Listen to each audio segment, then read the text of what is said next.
stop on Vibe Radio, the champion station.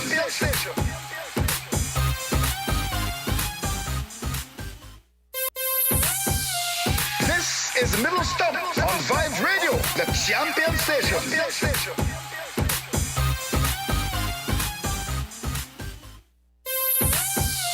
This is middle stop on Vibe Radio, the champion station.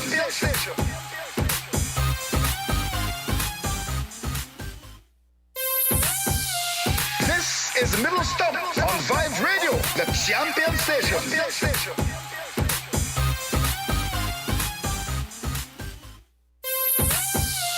This is middle stop on Vibe Radio, the champion station.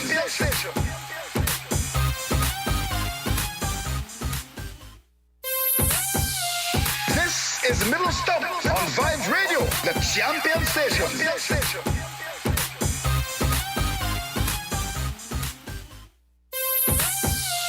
This is middle stop on Vibe Radio, the champion station.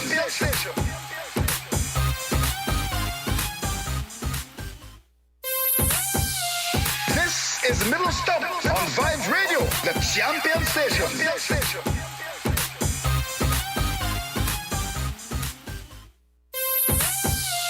This is middle stop on Vibe Radio, the champion station.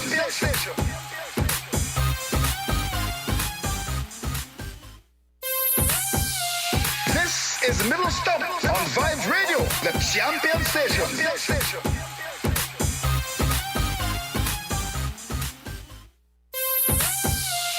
This is middle stop on Vibe Radio, the champion station.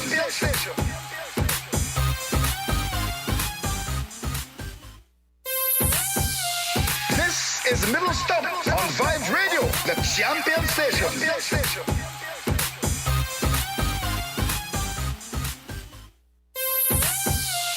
This is middle stop on Vibe Radio, the champion station.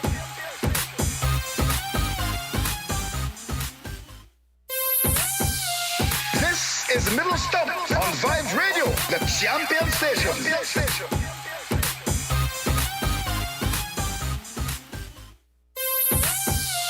This is middle stop on Vibe Radio, the champion station. Good. Stations around the region, we are coming your way in the next 50 seconds. I will be giving you the final countdown for the last 10 seconds.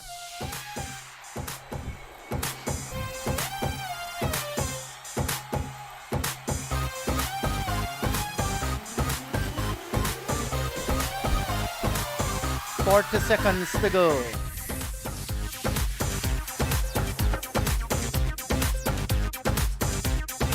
30 seconds to go.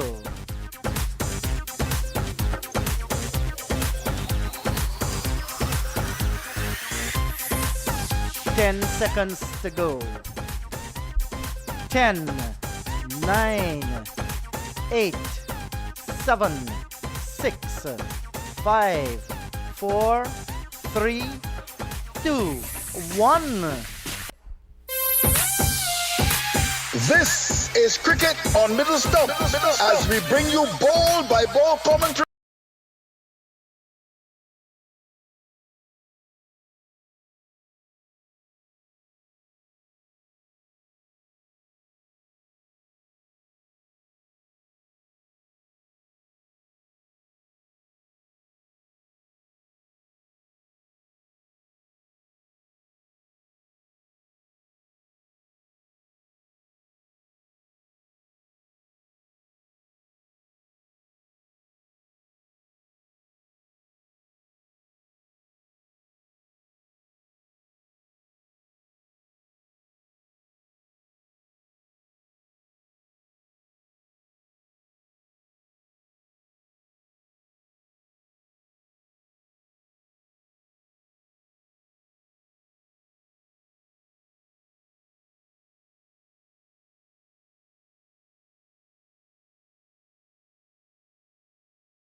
This is the Osaka Batteries presents PSO Carient T20 Cup, West Indies versus Pakistan. Match number 4 of 4. This is the final match in this series. If we can recall the first game at the Kensington Oval in General standard of cricket in the West Indies. That's a big topic, John Ramsing. What has to be done to improve the general standard of cricket in the West Indies? Wow, well, that's a big one. That's a big one. Because you can take that from so many different angles, John Ramsing. And again, the WhatsApp number remains the same, 124-625-34679. As Hassan Ali turns and begins to move away from us. He's up there now, bowls to Fletcher, that's on the off stump. Fletcher comes forward, plays defensively back along the pitch for Hassan Ali to field in his follow through. And there is no run. Final delivery coming up to complete over number 3. So the West Indies are up and running, 30 without loss, John. Yeah, very good start. Positive start from the openers, Gale and Fletcher. And the bowlers from Pakistan still not reading the conditions just yet. They're bowling too short at times and they're being punished.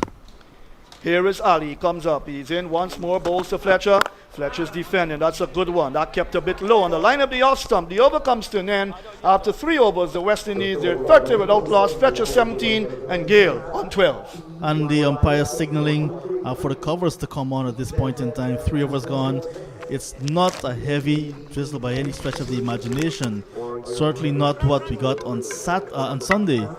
But the umpires thinking best to protect the wicket. They've called on the covers, and the ground staff, they've just brought on that one cover that covers the pitch only. So the rest of covers have not been summoned as yet, and you can see from the struggle that the groundsmen are having, you can see that it's heavy wind as well. So whatever clouds we're having overhead might drift away with this wind, and we're hoping that it will not affect us for too long. The players are walking off quite slowly as well, which indicates as well that it's not a heavy shower. So Matthew, West Indies, after 3 overs, 30 without loss. That's, like I said, a very positive start from them. Chris Gale got some boundaries there. One flew off the outside edge into third man boundary, but nonetheless, it's a boundary to him. And while Fletcher has been more composed and he's been a little more determined in getting some of the boundaries. And you mentioned about if someone spoke to him heading into this match. Do remember, West Indies are using this as preparation for the World Cup. And this is the last opportunity West Indies have as a team before the World Cup. And they may have a few warm-up games in that World Cup and so on. But after this, it's going to be that test series in Jamaica. Correct. And then CPL. And then, before you know it, it's a World Cup upon us.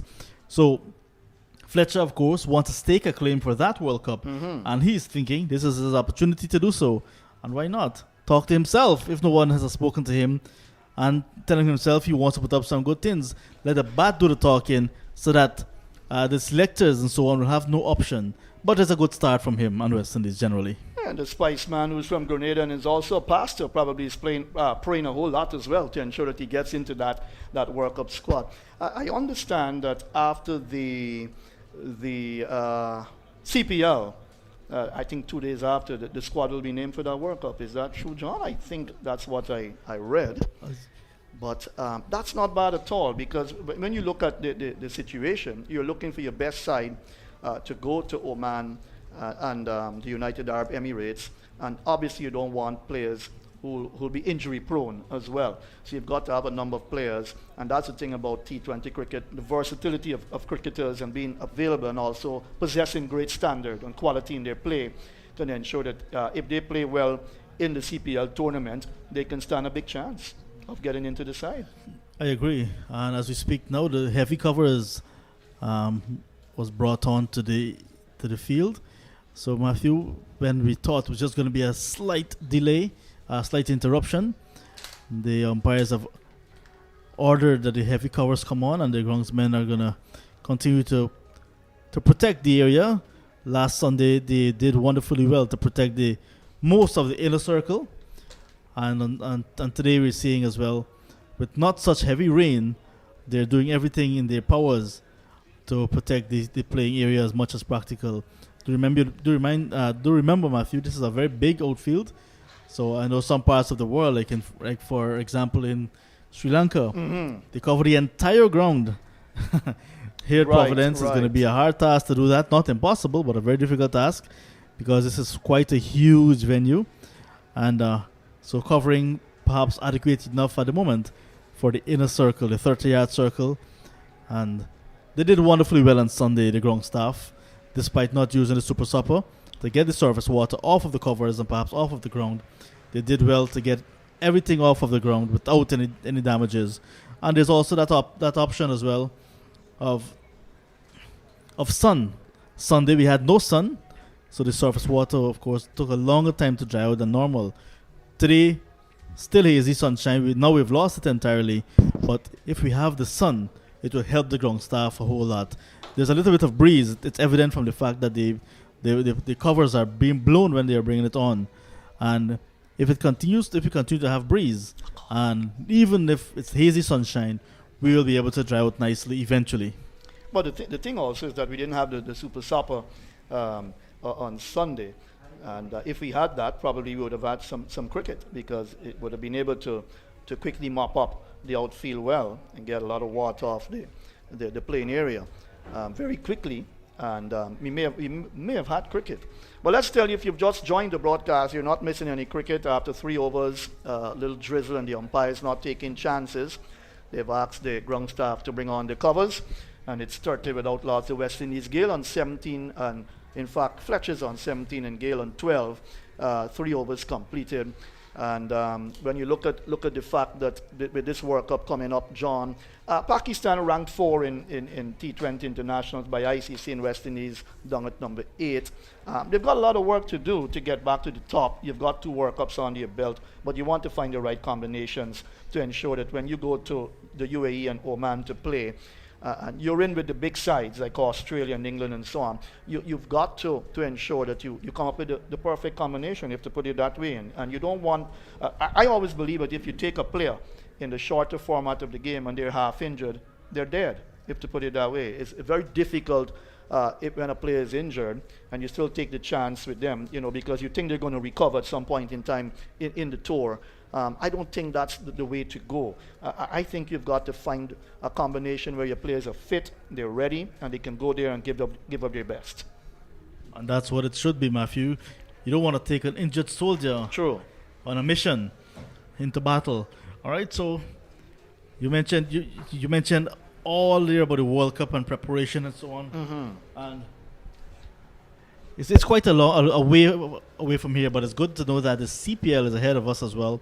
So players can get an opportunity despite not playing for the West Indies. Right. They can have an opportunity to have match practice under their belt.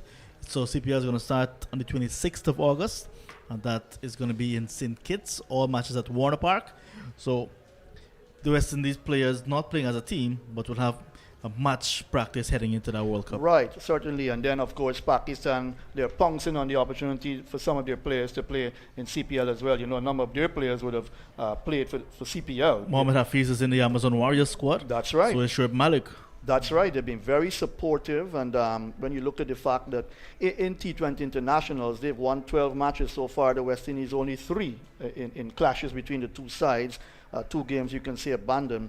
You look at Shadab Khan leading the way with 15 wickets for Pakistan. And when you look at in terms of runs, Babar Azam, actually the Pakistan player, has the most runs if you include that game that we had here on that's Saturday.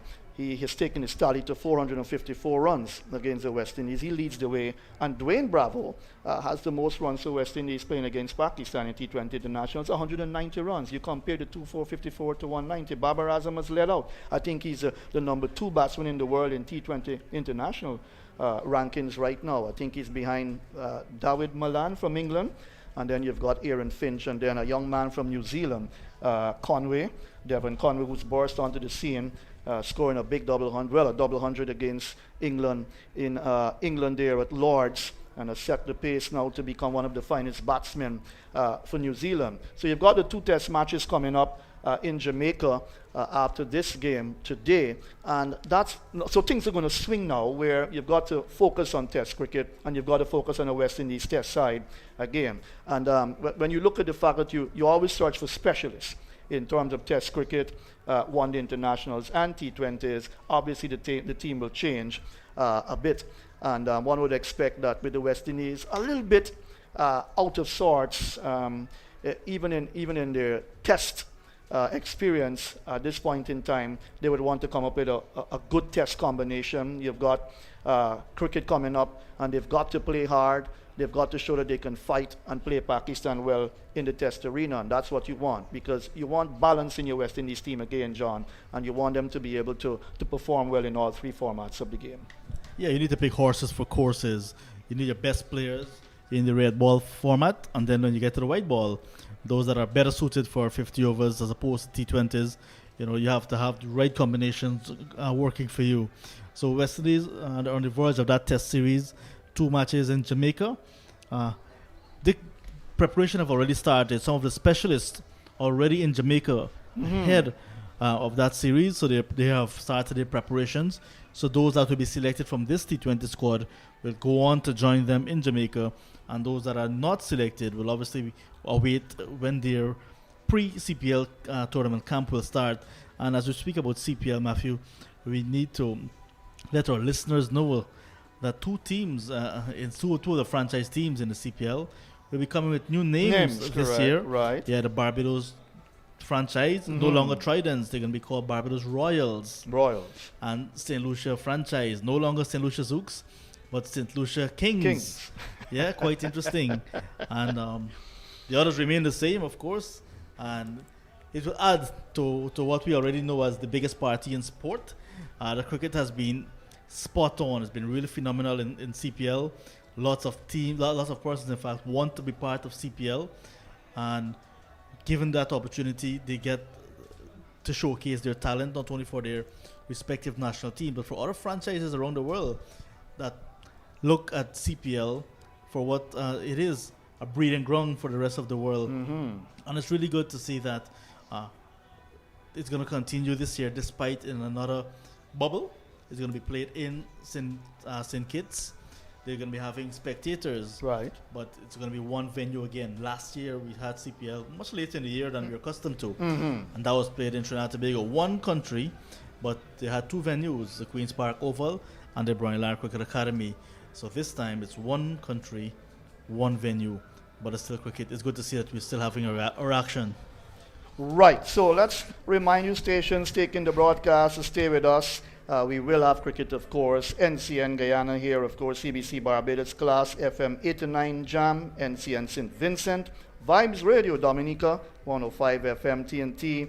Real FM Grenada, W Vent St. Lucia, and ABS Antigua. Let's remind you our sponsors for this this season, this tour here. LED lighting, topic of the day. I'll give you it. What has to be done to improve the general standard of cricket in the West Indies? And of course, the Crumbs Bakery question of the day. And they're giving away lots of goodies. When was the last international match played at Border before moving on to Providence? Well, our 2 sponsors have done a pretty good job. It's time to pause and take a break so that they can ensure that the world and the Caribbean know who they are.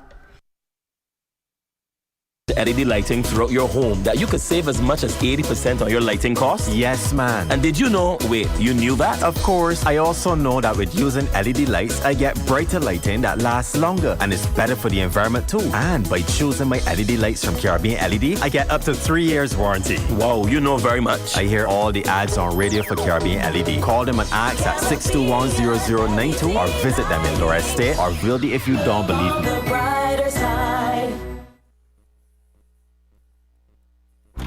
That's the sound of doors opening to another Crumbs Bakery to serve another important part of the Barbadian community, this time at Silver Sands in Christchurch, another location with the same Crumbs commitment to bring you a wide variety of fresh cakes, pastries and bread, because they should be as close to you as we can get. Crumbs, now at Silver Sands in Christchurch. Crumbs, so good, even down to the last crumb. Right, so you're not missing any cricket. It started with Outlaws, the West Indies. They lost the toss here in the final T20 International being played here in the Guyana leg. Remember the second match washed out, of course, and no result in the first game. Pakistan Here they won by 7 runs. And so they lead the series. What the West Indies would have to do now is to win this match and level the series.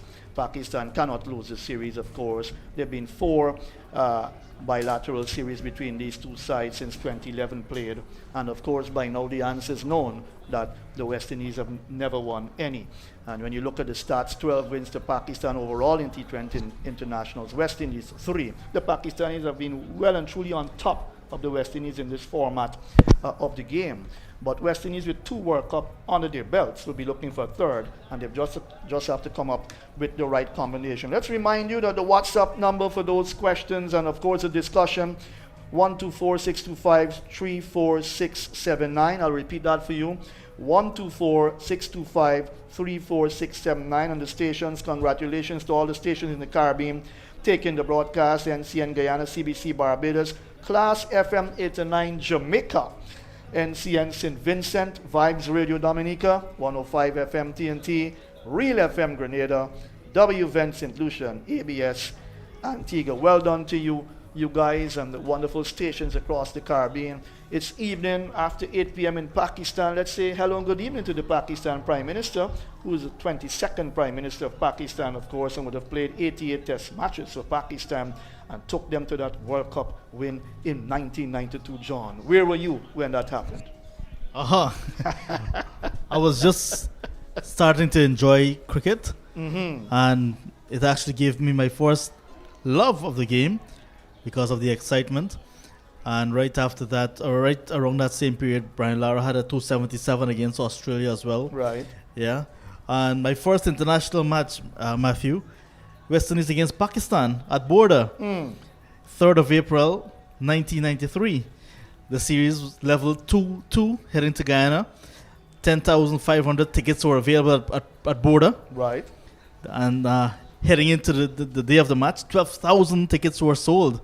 And on the match day itself, just about 15,000 persons were on the outside waiting to get into Border.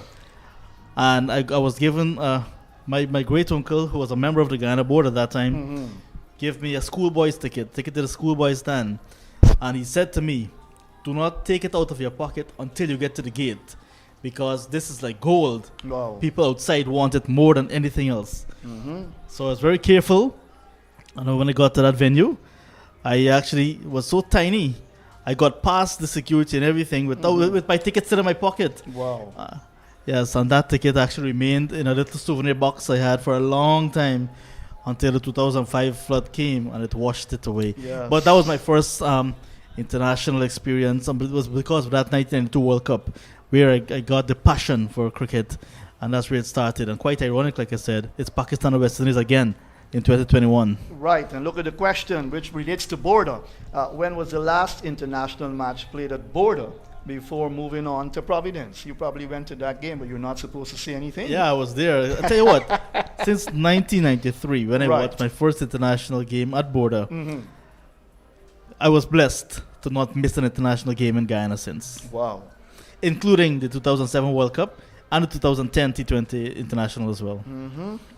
Great memories of Border. And that ground still exists. A lot of first division, second division cricket in the Georgetown area played there. Yeah, it's quite And a of course, some lovely of the stands, venue. some of the stands have come down as well. Yeah. Yeah. I remember in the 2018 Women's World T20, it was used as a practice venue, and lots of international teams that were at Border for practice were in awe of the architecture, and they were there. They said they saw it on television when they were young cricketers or young persons in their respective territories, and the cameras were there just going off. Every visiting team that came that visited Border were taking back memories on their smartphones or their cameras. Border's quite a lovely venue. In fact, in 2000 and this year, let's go back to March, I was at Border for a cricket tournament, and I was thinking, what a lovely place with all the history and everything. And I said, if I should have a daughter, I will name her Border. Oh, you're getting like Brian Charles. Laura. So God blessed me with a daughter, but I did not name her Border under her birth certificate. She's Alyssa. Wow, wow. Hi, John. Hello, Indrajit. What did your wife say to you when you said if it's a girl, I'm going to name her Border? Oh, I had lots to hear about that. Yeah. Yeah, so Inderjeet has joined us. Yes, I see the drizzles coming down a little bit more harder now, and the ground staff ensuring that they have the covers there set and ready. They're just making some changes as you go along. 30 without loss. You're not missing any cricket with Fletcher 17 and Gale on 12. 3 overs bowled, and both sides on change from the washed out game on Sunday, where there was no result. One would hope that Indar, who've joined us now, that we can have cricket. And the way it looks in terms of the weather, it'll be a little bit of a cat and mouse situation, but one would hope that for sure we can have some cricket not too long from now. But that drizzle has gotten a little bit more consistent now. Yes, certainly gotten more consistent and more covers, and the drizzle continues to come down because we can see through the glass that we're looking through here. I only hope for cricket's sake, West Indies' sake and Pakistan's sake, and that we do not have a persistent shower like we had on Sunday. We can hope that this will go away, but at the moment there aren't really huge big chunks of dark clouds above, but we do have some floating by.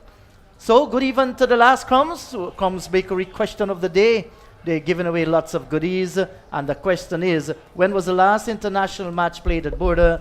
Before moving on to Providence, remember that WhatsApp number 124-6253-4679. We want to say hello to Mr. Michael Orta of Crumbs Bakery, and also to LED lighting. The topic of the day: what has to be done to improve the general standard of cricket in the West Indies? Quite interesting. So as the rains continue to come down here, it's coming down even harder at the National Stadium here at Providence. Maybe we can turn our attention a little to that LED lighting topic of the day. What has to be done to improve the general standard of cricket in the West Indies? Well, this question surely means that the standard of cricket in the West Indies has fallen, and in my humble opinion, it's just not a rapid downhill movement. It's actually like someone jumping off a cliff, Machu Kisun, coming down with the speed of an avalanche. If we go back way back in 1995, maybe when Australia won that test series in Jamaica, many will point their fingers and they say, you know what? If only Courtney Brown, the West Indies wicketkeeper at that time, had taken the catch behind the wicket to dismiss Steve Waugh, that you never know what could have happened. The decline started in Jamaica and it continues across every single territory, even in regional cricket as well. So maybe we'll touch at that LED lighting topic of the day. What's your thought on it, Matthew? What can be done to improve the general standard of cricket in the West Indies? And of course, Indar, it can be taken from different slants. I want to talk first about the cricketers themselves. The quality and the standard of the cricketer has got to improve. First of all, you have to want to play cricket, right? Because there's so many, well, I won't want to say distractions, but there's so many other sports you can get involved in. Football and basketball, even young people are playing golf as well now, and so on. But if you want to make some money or you want to have a career in terms of cricket, you've got to make up your mind that I want to play cricket. Number two, what format of the game you want to give yourself to. Because even if you want to play T20s or you want to play 50 over cricket, you have to start in your country by playing cricket for some club. You've got to join a club. You've got to be committed, be faithful. All right, flow with the vision. If you like the club you're in and the club has good standards, you stay there and you develop the art. All right, develop your ability, whether as a batsman, bowler, of course. You must know to feel. But you have to make up your mind that you want to play the game. You have that hunger and that passion and that desire to play the game. And that's what we saw in many players of yesteryear. Today's cricketers are a bit different in the Jeet. They can change their minds very quickly. They're very choicy. They're influenced by so many different situations happening, and maybe the people that they have mentoring them and things like that. But for me, I'm looking at the cricketer first. If we can find, let's say, 150 cricketers in the Caribbean, who would want to dedicate themselves to playing cricket, and they're willing to give their all. They're going to get support from their parents. They're going to get support from the club system, all right, in their respective territories. And of course, money will be pumped into the game. I think that the cricketers can say to themselves, here, I've got to start here. I can get a start here. I have to learn to invest in myself as well. I've got to put value to me. I cannot be disturbed about what people say about me, because there'll be lots of voices out there saying things to you. There'll be people who will try to discourage you and tell you, no, man, you're not going to go anywhere in the game of cricket. Give yourself to something else, all right? But that balance is needed. And I want young minds in there. I want young minds, John Ramsing, to tell themselves, I am going to play this game and I'm going to give it my best. I'm prepared to make sacrifices. And for me, that's a little bit of a start. We're going to go deeper, but I'm looking at the individual first of all. All right, the views of Matthew Kisoon, our generation of West Indian cricketers that dominated the world, or we even look back at those pioneers of West Indies cricket. They learned their skills at the grassroots level of homemade bat and ball. They learned it on the seashore, in the backyard, in every opening, even the cane fields and the rice fields. The West Indians took the Caribbean brand of the game triumphantly to different parts of the world. People copied from our fast bowlers. They copied what made us become so successful. And they've even used that to improve their cricket. In the Caribbean now, the fear is, will we ever dominate world cricket again? If we should, then we must certainly raise the standard. Hello to you, John. That's the hot topic, the LED lighting topic of the day. What has to be done to improve the general standard of cricket in the West Indies? Well, that sounds like a general question. And if you want to give a general answer, perhaps what I've been saying all the time is let's start at the grassroots.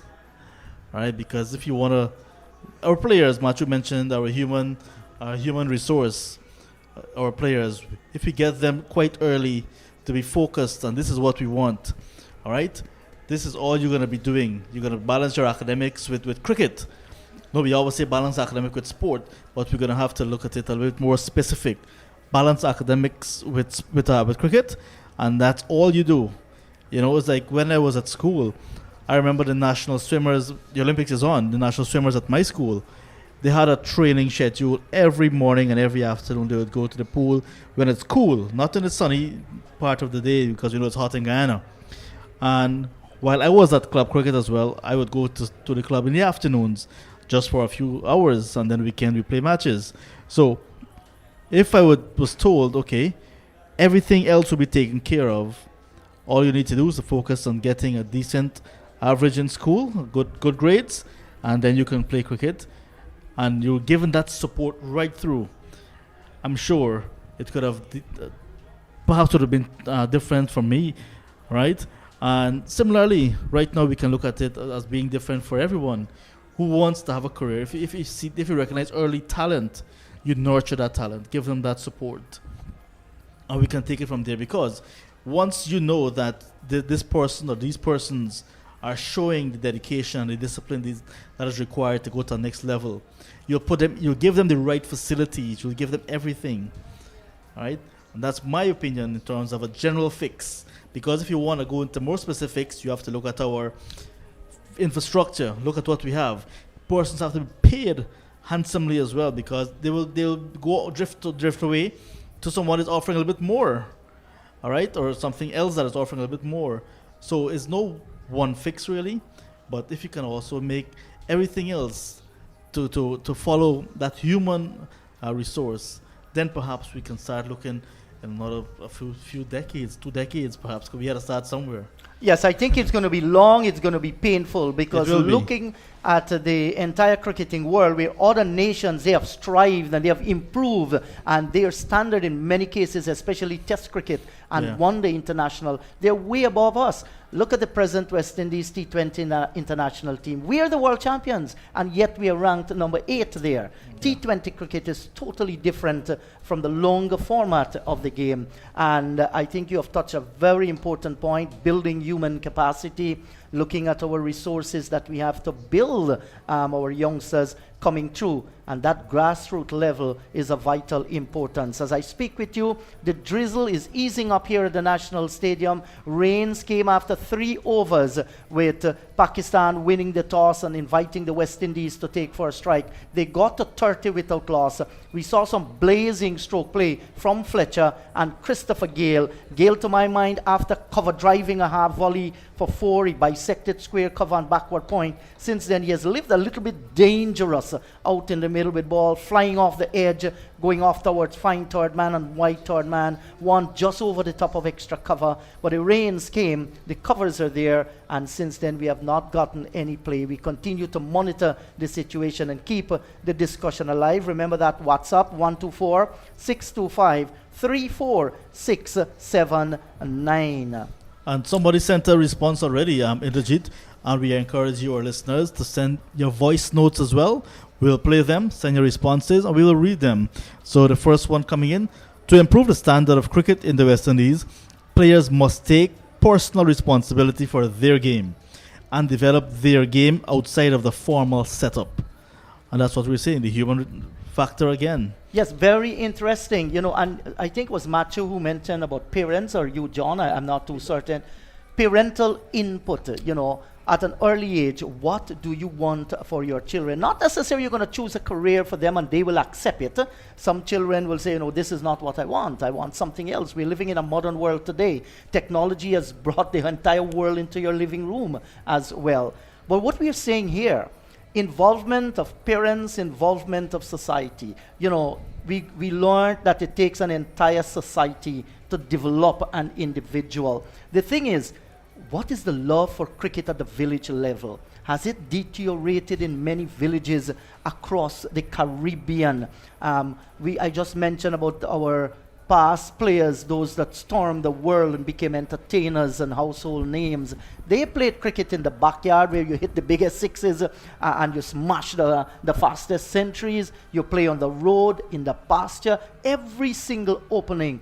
You aren't really finding that these days, Pastor Machikisun? Yeah, you know, there was a time when I wanted to play cricket, but my parents could not afford to even buy cricketing gears to me in those days in the Jeet, and but I wanted to play cricket. I thought I wasn't a bad right-handed batsman, to be honest with you, but in those days it was very difficult for us financially, and I think what is happening now, in yesteryear, cricketers didn't have much options. It was Test cricket and one-day internationals when it came on the scene, of course. But today, there's so many options, and therefore what you find with the young cricketers coming up now, they're thinking money right away, because I can play T20, I can get into franchise cricket, etc., etc. And that's where sometimes the problem comes, because you want to focus, and sometimes that's where the problem lies. Yes, I do understand your point there, Matthew. John, any more messages coming through? Oh, not a message, but I'm not sure. I'll leave your expression for you. So we're speaking about the world catching up and perhaps even surpassing. But I like to use the word consistency, all right? Australia were just in the Caribbean, played 5 T20s against West Indies. They lost badly, 1-4. So Australia, they've maintained their consistency out of the Caribbean now. They've gone on to Bangladesh. The first T20 in Bangladesh has just concluded.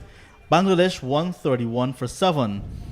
You look at an Australian side, you say that's easy to get. Australia 108 all out. Hi, good morning, and I hope we get some cricket today that West Indies could win the match, and we will settle the series 1-1. Cricket is a game you have to love. Anything you are going, if you want to be a police, you want to be a nurse, you want to be a doctor, you have to love whatever you're doing. Cricket, you have to love cricket, to want to play cricket and put your heart and everything in it, playing cricket. Just like supposed to be a nurse, they had to love taking care of people and love being there for people, for your work to continue or for you to prolong your work then. Because if you in cricket for the money, it's just all about the money. Back in the days when cricket used to play, way back in the days, there was not much things for children or young guys to do. So they will come to their friend and say, okay, let's go play cricket. Now we have games where they could play. So a lot of youngsters is not interested in cricket anymore. I love cricket. They prefer sit down in front of the TV and they play a video game than play cricket. But back in the days, we didn't have video game and all of those things. So they say, okay, then we're going to play cricket or we're going to play football. You understand? And they get to love the game because every day now when they're from school, they say, okay, then we're going to play cricket. And I want to get more runs than you, and you want to get more runs than me. I think a lot of the cricketers should take a page out of Shanda Paul from Guyana.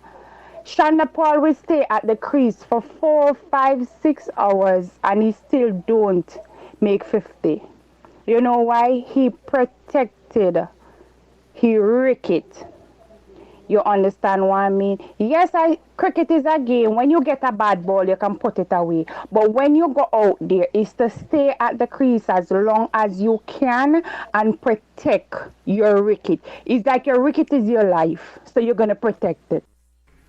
Thank you so much, dear, for your contribution. I think that's a valid point in any walk of life. If you do not love something that you're doing, you're not going to be successful at it. So it comes back to a part of our lives. And I do agree with our caller there. If West Indian cricketers are going to be successful, they must first love the game. And loving the game simply means practicing, watching videos, talking cricket, listening to past players, listening to your coaches and so on, spending time and running, exercising, going to the gym, mind focus there on cricket. John, your take on it? Yeah, I totally agree. And they say if you love something, if you love a job, it will never be a day's work. You just go there with a passion and love, and you fulfill that quite easily. It's anything. Just look at it this way. When you were growing up and your parents would give you chores, you don't want to do chores. You have an attitude. But if they tell you to go play cricket or do something you love, without hesitation, you're there. It's pretty much the same format. And if you can continue to do what you love, you will excel. Mm-hmm. Yes, Matthew? Yes, the person is correct there. Because and I'm going to ask the question, our cricketers in the Caribbean, do they truly love the game and love playing for the West Indies? Because let me tell you something in there, John. Down through the years, you played for your country, you played for the West Indies. There was more pride there. You wanted your team to win and so on. I don't think money was a big issue in the earlier days of cricket. It wasn't a big issue for a number of players who became world-class players and are true mentors and good examples in West Indies cricket. Today, I get the impression that when people get into the game of cricket now, and especially in the Caribbean, the first thing they look at is the money, the bucks.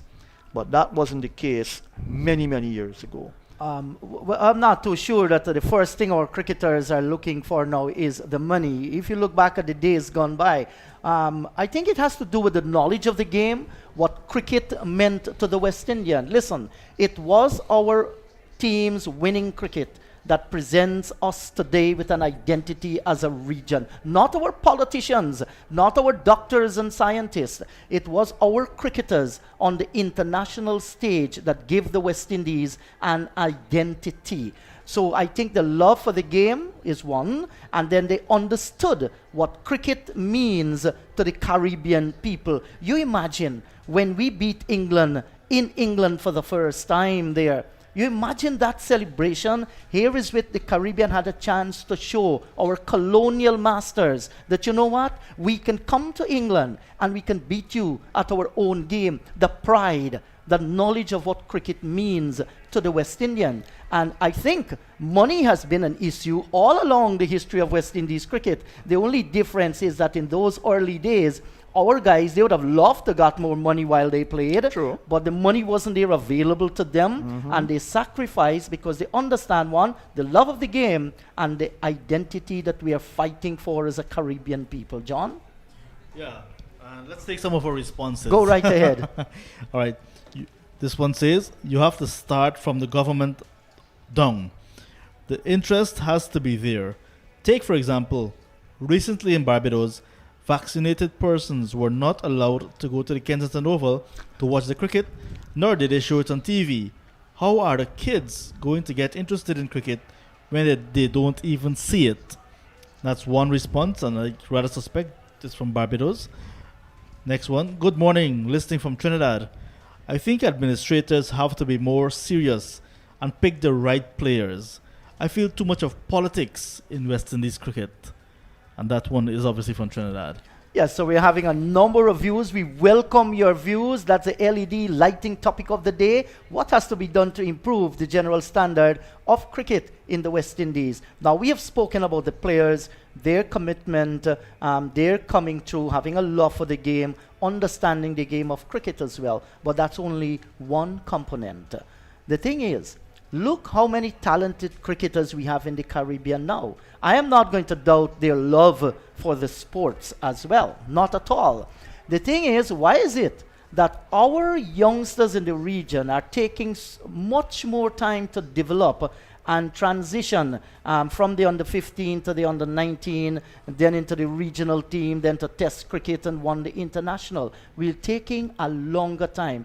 To my mind, there isn't a smooth transition. Something along the line has to be done to correct that situation, Matthew. The local territorial boards have got to work more hard with their respective, their respective players that are coming through in their respective territories. And you don't want players to be shafted. You don't want for there to be a lot of favoritism. You know, this thing of being insular is always a problem as well.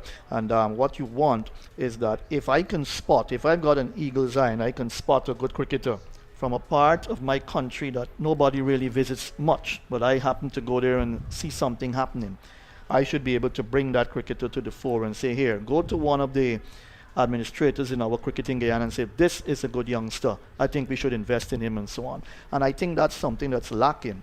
I think sometimes we take each other for granted. We put a lot of trust in territorial boards and their leadership. But I find sometimes that even leadership is very weak in terms of territorial boards and how they operate. You can't be double-minded in your way of thinking. You've got to be very positive. What do you want? What's your vision like for the various countries? You know, look at Antigua, for instance. Look at in Jamaica and so on, Barbados. Barbados play a lot of cricket, and they produce some good cricketers. Look, Trinidad and so on. The point is, how do we continue to build strong in our structure locally, in our local cricket, right, to ensure that there are no missing gaps, no weak chains, no weak links in the chain, all right? And that's what you want. And sometimes I believe that a lot of parents want their kids to play cricket, but they cannot depend on the structure, the infrastructure. They cannot depend on the cultural influence from some of the clubs and so on, because you want your children to be good even if they're playing cricket. You don't want them to play cricket and they come out with some habits that you never wanted for your kids to develop in their lives and so on. Even though when you reach young adult age, you've got to make decisions. But the point is, you want to be influenced positively. And I think we did say Sunday that there's some clubs maybe all through the Caribbean, you won't want your kids to go and be a part of those clubs at all. But there are other clubs that have excellent standards. So cricket administration from the various territorial boards in the GIT have got to be strong. Old-time bakers in Bim bake from home. Remember the Dutch oven made of stone? Then came the bread cart. Oh, you could smell that bread a mile away. And then there was the bread van. Many have made a living selling from them. Now, your bread is as close to your home as you can get it, because there's sure to be a Crumbs bakery near you for a wide variety of fresh cakes, pastries, and bread. Crumbs, so good, even down to the last crumb. It's a The Super Sale, now on at CaribbeanLEDlighting.com. Shop online and find the fixtures you're looking for at super low prices. Get flush mounts, wall mounts, vanity lights, pendants, and even chandeliers, all now on sale. Reap the savings on the perfect accessories to style or restyle your home inside or out. Log on to CaribbeanLEDlighting.com for the Super Sale, now on. Caribbean LED lighting.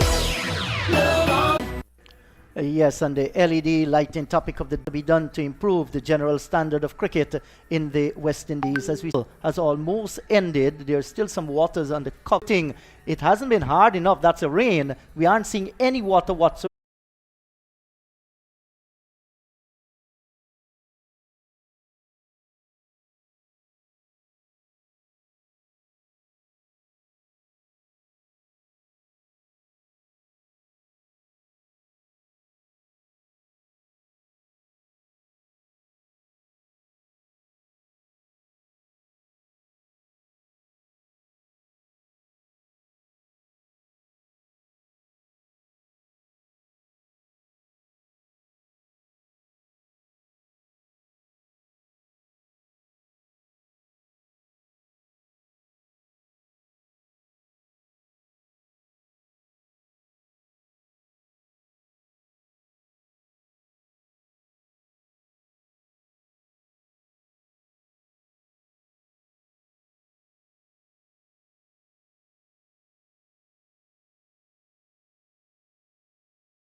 A surprise, but it should be told, the game has evolved a lot and there are a lot of changes taking place. Are we willing to flow with changes? Are we willing to ensure that we become the #1 test team in the world again?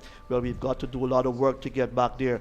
The 50-over game seems to be white ball test cricket now, if you get my point, for West Indian cricketers, because we're not doing as well as we should in 50-over cricket. So it seems to be a long game now, even though it's 50 overs in the G.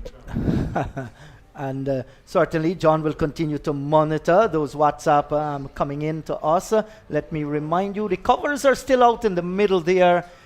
Just a slight drizzle that continues to fall here at the National Stadium at Providence in Guyana. Pakistan called correctly this morning, won the toss, and they asked West Indies to take first strike, Gale and Fletcher. They started off for the West Indies, and after 3 overs, they got 30 on the board.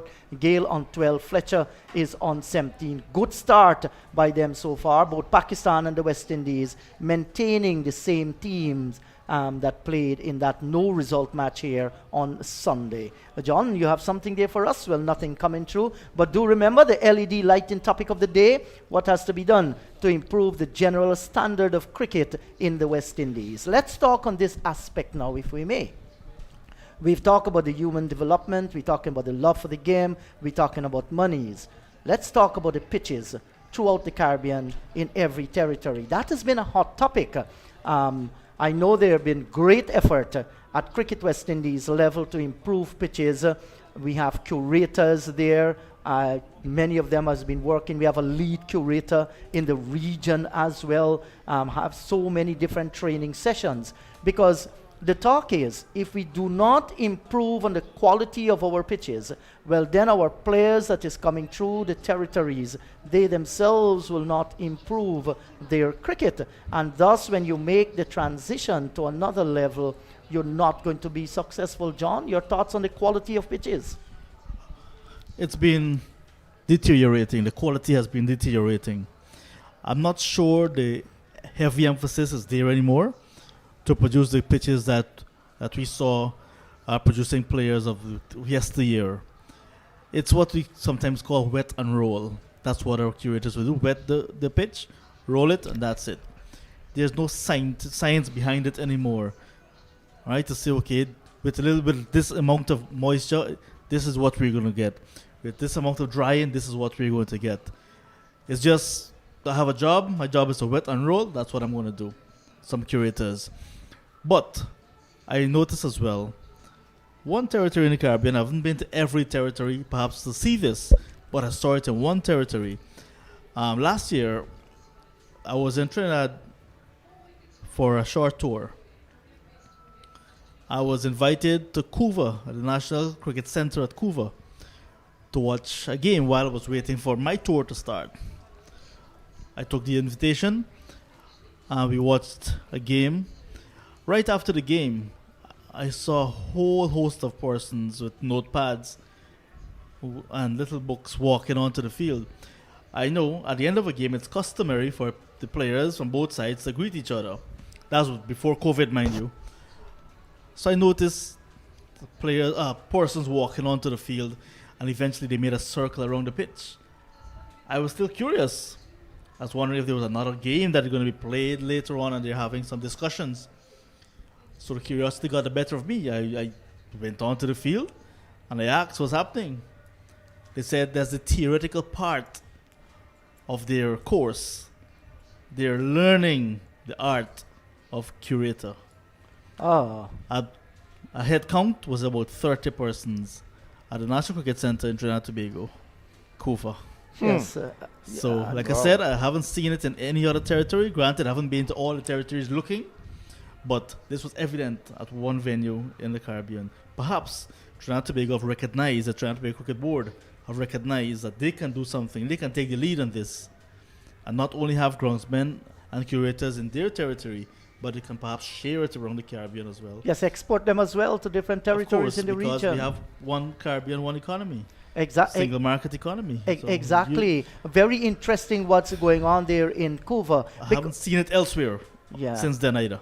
Because when you listen to cricket talk around the region, you will hear people telling you, they'll say things like, you know what, why some of our batsmen, almost all of them, that we have at the moment, when they reach fast pitches and good fast bowlers, they will flinch. Look what happened to us in New Zealand on those grassy wickets. West Indies, they lost every single thing in New Zealand there. Those were fast wickets, and we did not stand up there and bat. And look at our cricketers of yesteryear, those guys that could have pulled and hook any fast bowlers in the world. And not wearing helmets. Good. They learned it. They learned it in every individual territory. They learned it in club cricket.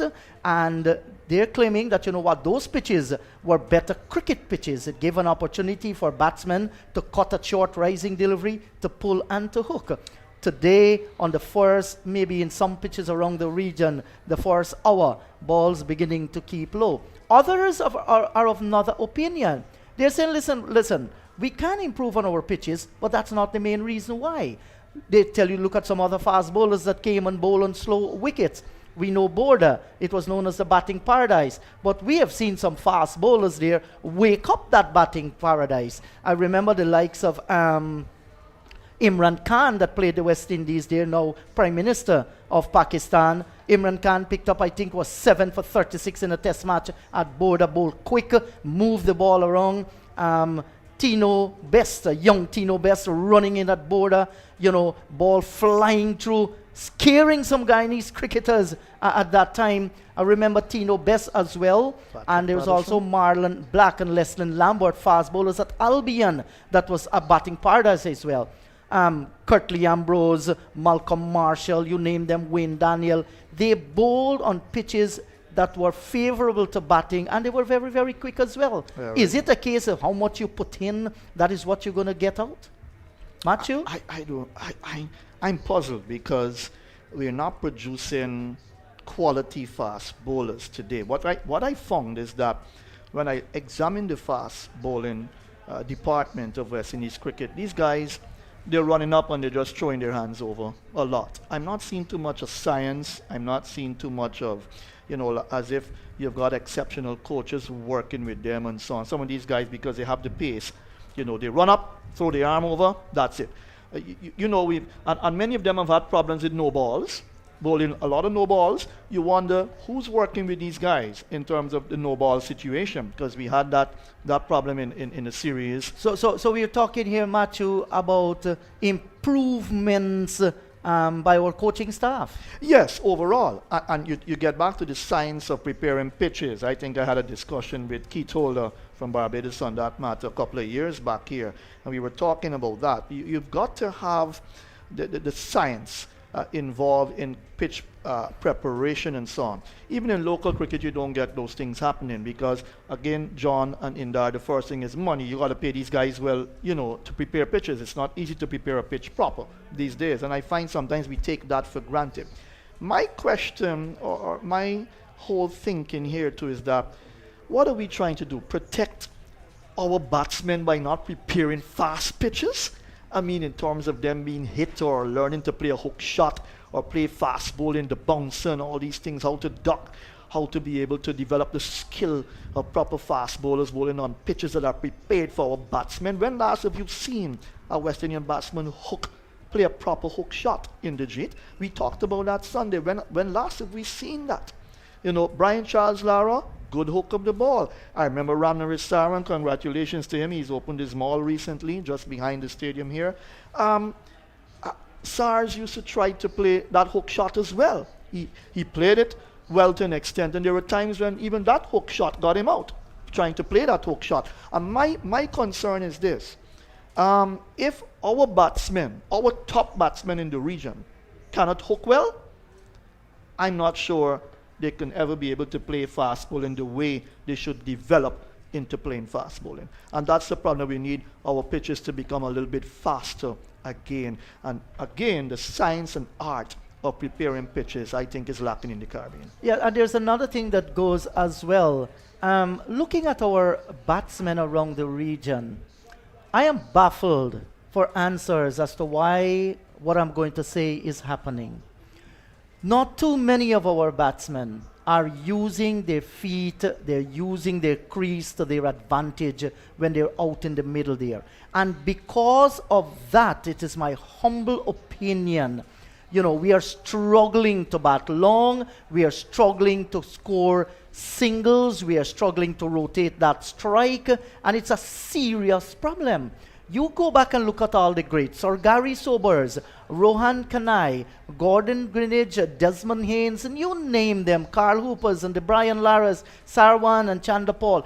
These were guys out in the middle there. When they go out, they knew exactly how to manipulate the crease, their use of their feet to get to the pitch of the deliveries. And not only using their feet and getting to the pitch of the delivery, they knew exactly what to do when they got down there. What shot to play, how they can manipulate the ball. I'm afraid that's a lost art in the Caribbean.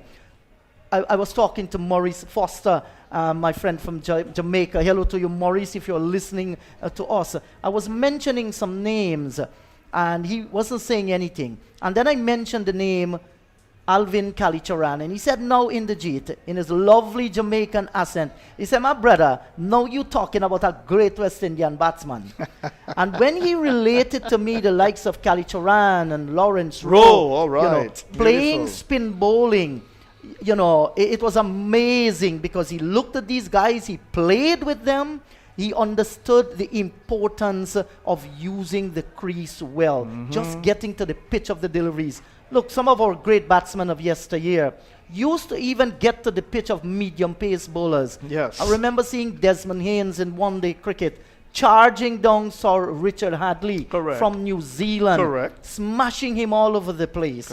Our batsmen, they're not using their feet as they should. Does it have to do anything with the coaching that they're getting? Probably, and I'm thinking that we've got large coaching staff now going on tours, and I'm wondering what amount of work is being put in with a number of these players, because you're not getting the results that you want out of them, yet you've got large coaching staff. And in those years, you didn't have large coaching staff. In fact, you hardly had people traveling around with you in terms of a West Indies team and so on. You could have counted them on your fingers probably, but now we've got this specialist and that specialist and that specialist, and yet our players aren't specializing enough. Yes, you talk about the large number that make up the team of the coaching staff. Yes. I remember, let's go back in history a little, and this came from Clyde Walcott. Clyde Walcott in the 1950s was sent to Gaisuko then, the bosses for the sugar estates in Guyana, to search for talent and develop those talent. It was a coaching assignment by the West Indies Cricket Board. When Clyde Walcott came to Guyana, and he went to Albion and Rosalls and those estates, he saw the likes of Rohan Kanai, Basil Butcher, Joe Solomon, Alvin Kalicharan. And you know what he said? When he was praised for their development, he said clearly, he said, when I came to the sugar estates in Guyana, these men were already prepared to play international cricket. They had the class, they had the technique to move on. So I don't know exactly what is happening. Never before in the history of West Indies cricket have we all these coaching staff. Territorial boards have different level of coaching staff. Our cricketers in the franchise system are exposed to them, and yet our cricket keeps going down. There's a huge question, and that WHY. Why, John? Yeah. All right, on a separate note, Inderjeet, we just want to say congratulations. Olympics is on right now. Oh, yes. So the world is watching that as well. I was wondering when you were going to talk a little about the Olympics. Yeah, we don't want to take away from our LED lighting topic of the day. I know. So just to take a little bit off of our LED lighting topic of the day, and to offer congratulations to former West Indies fast bowler Winston Benjamin, because his son competing for the USA in the 400 meters hurdles. Watched that last night. Yeah, Rai Benjamin. He actually got the silver medal. That's right. All right, so it's still around the cricketing circle. So we actually have a sound bite of that race yesterday, and we want to give it to our listeners now. Then we come back and have a little bit of a discussion. Superb. 5 years ago, such a European under-23 champion recently go in Rio. It was a bronze. So often could he spring a surprise for a tiny 2 years ago. On that occasion, the fourth fastest in history, season alone. Alison dos Santos is 21 years of age. The third fastest in history, the world champion, the European champion. Warholm is the world record holder, and at last it's his. It's the title.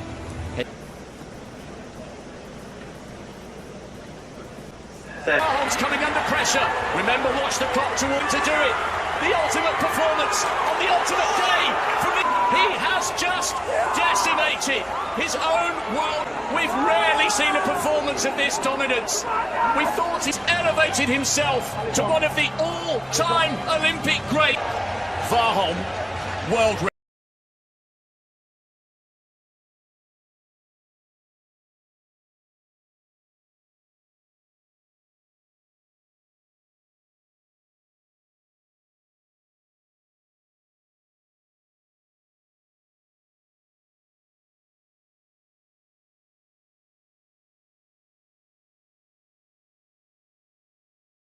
Absolutely splendid run indeed. Fantastic. That Norwegian as well. My goodness, breaking your own record. I mean, that's what Olympics is all about. And let's not forget we've got our very own Abrams lined up for the semifinals, I think. So that 400 meters. So it's interesting. And there's also Kirani James that qualified for the semifinals as well. He ran a brilliant heat. Watched him last night. Ellen Thompson, that girl is strong and quick. I think she's going to dominate that 200 meters as well.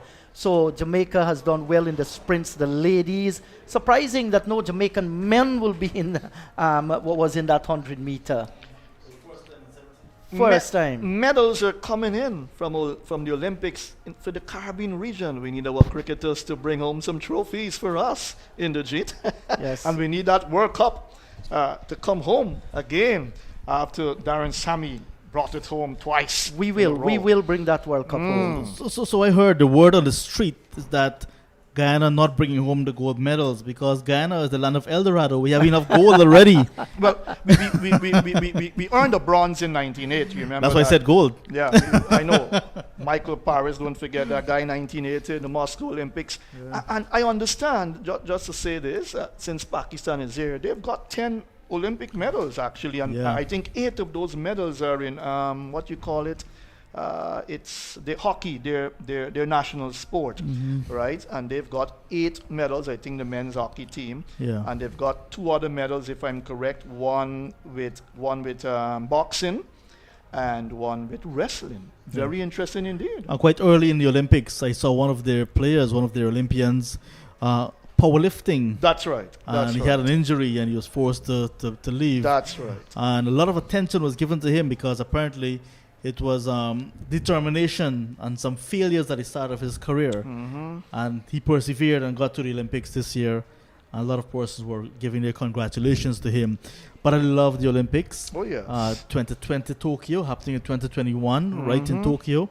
And it's really fantastic. No spectators allowed. The game's still on. Look at the triple long jump as well. The young lady from Germany. In her last attempt, she got it. She actually got over 7, right?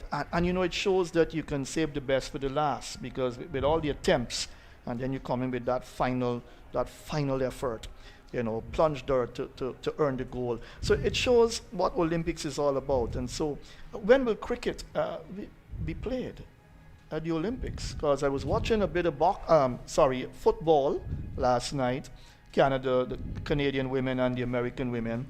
And I'm saying to myself, I've been asking this question a long time now, when will cricket be accepted as part of the Olympics? Maybe at 10-10, you never know. There have been discussions going on. There have been discussions, yes. Correct. And I understand they were supposed to have a women's cricket tournament. Wow. In the Olympics. All right. So anyway, I was at the back of the commentary box moments ago at the media center and was looking. It's encouraging, blue skies. But earlier we had what we know in Guyana as a white rain, with that persistent drizzle. Correct. Yeah, it's more evident to the back of the media center. In the front, I'm not certain why we haven't been seeing it, but the covers continue to be there. I was asking myself why the cover's not coming off if there's no rain. But at the back, when I was at the back, I saw it's actually drizzling. That persistent drizzle that just comes from top, and apparently it has stopped now. So our groundsmen are on the field, and they're going to begin their mop-up exercise. We had live action that stopped just about 10 minutes after 11 o'clock. That's a guesstimate. That's not accurate. And since then, we have had our discussions on our topic for the LED topic of the day. All right, what has to be done to improve the general standard of cricket in the West Indies? A lot has to be done. And our listeners have been sending in their responses via text or voice note. And that number 1-246-253-4679. So our friend from Bahrain has contacted us, and he says, by the way, my name is Amir. I regularly speak with Fazir, or I suspect it's Fazir Mohammed. I regularly speak with Fazir, and he tells me that interest in cricket amongst the youngsters in the West Indies has completely died down. I find it so hard to believe. Cricket is in our blood. Something really odd must have happened in the West Indies for this to have happened.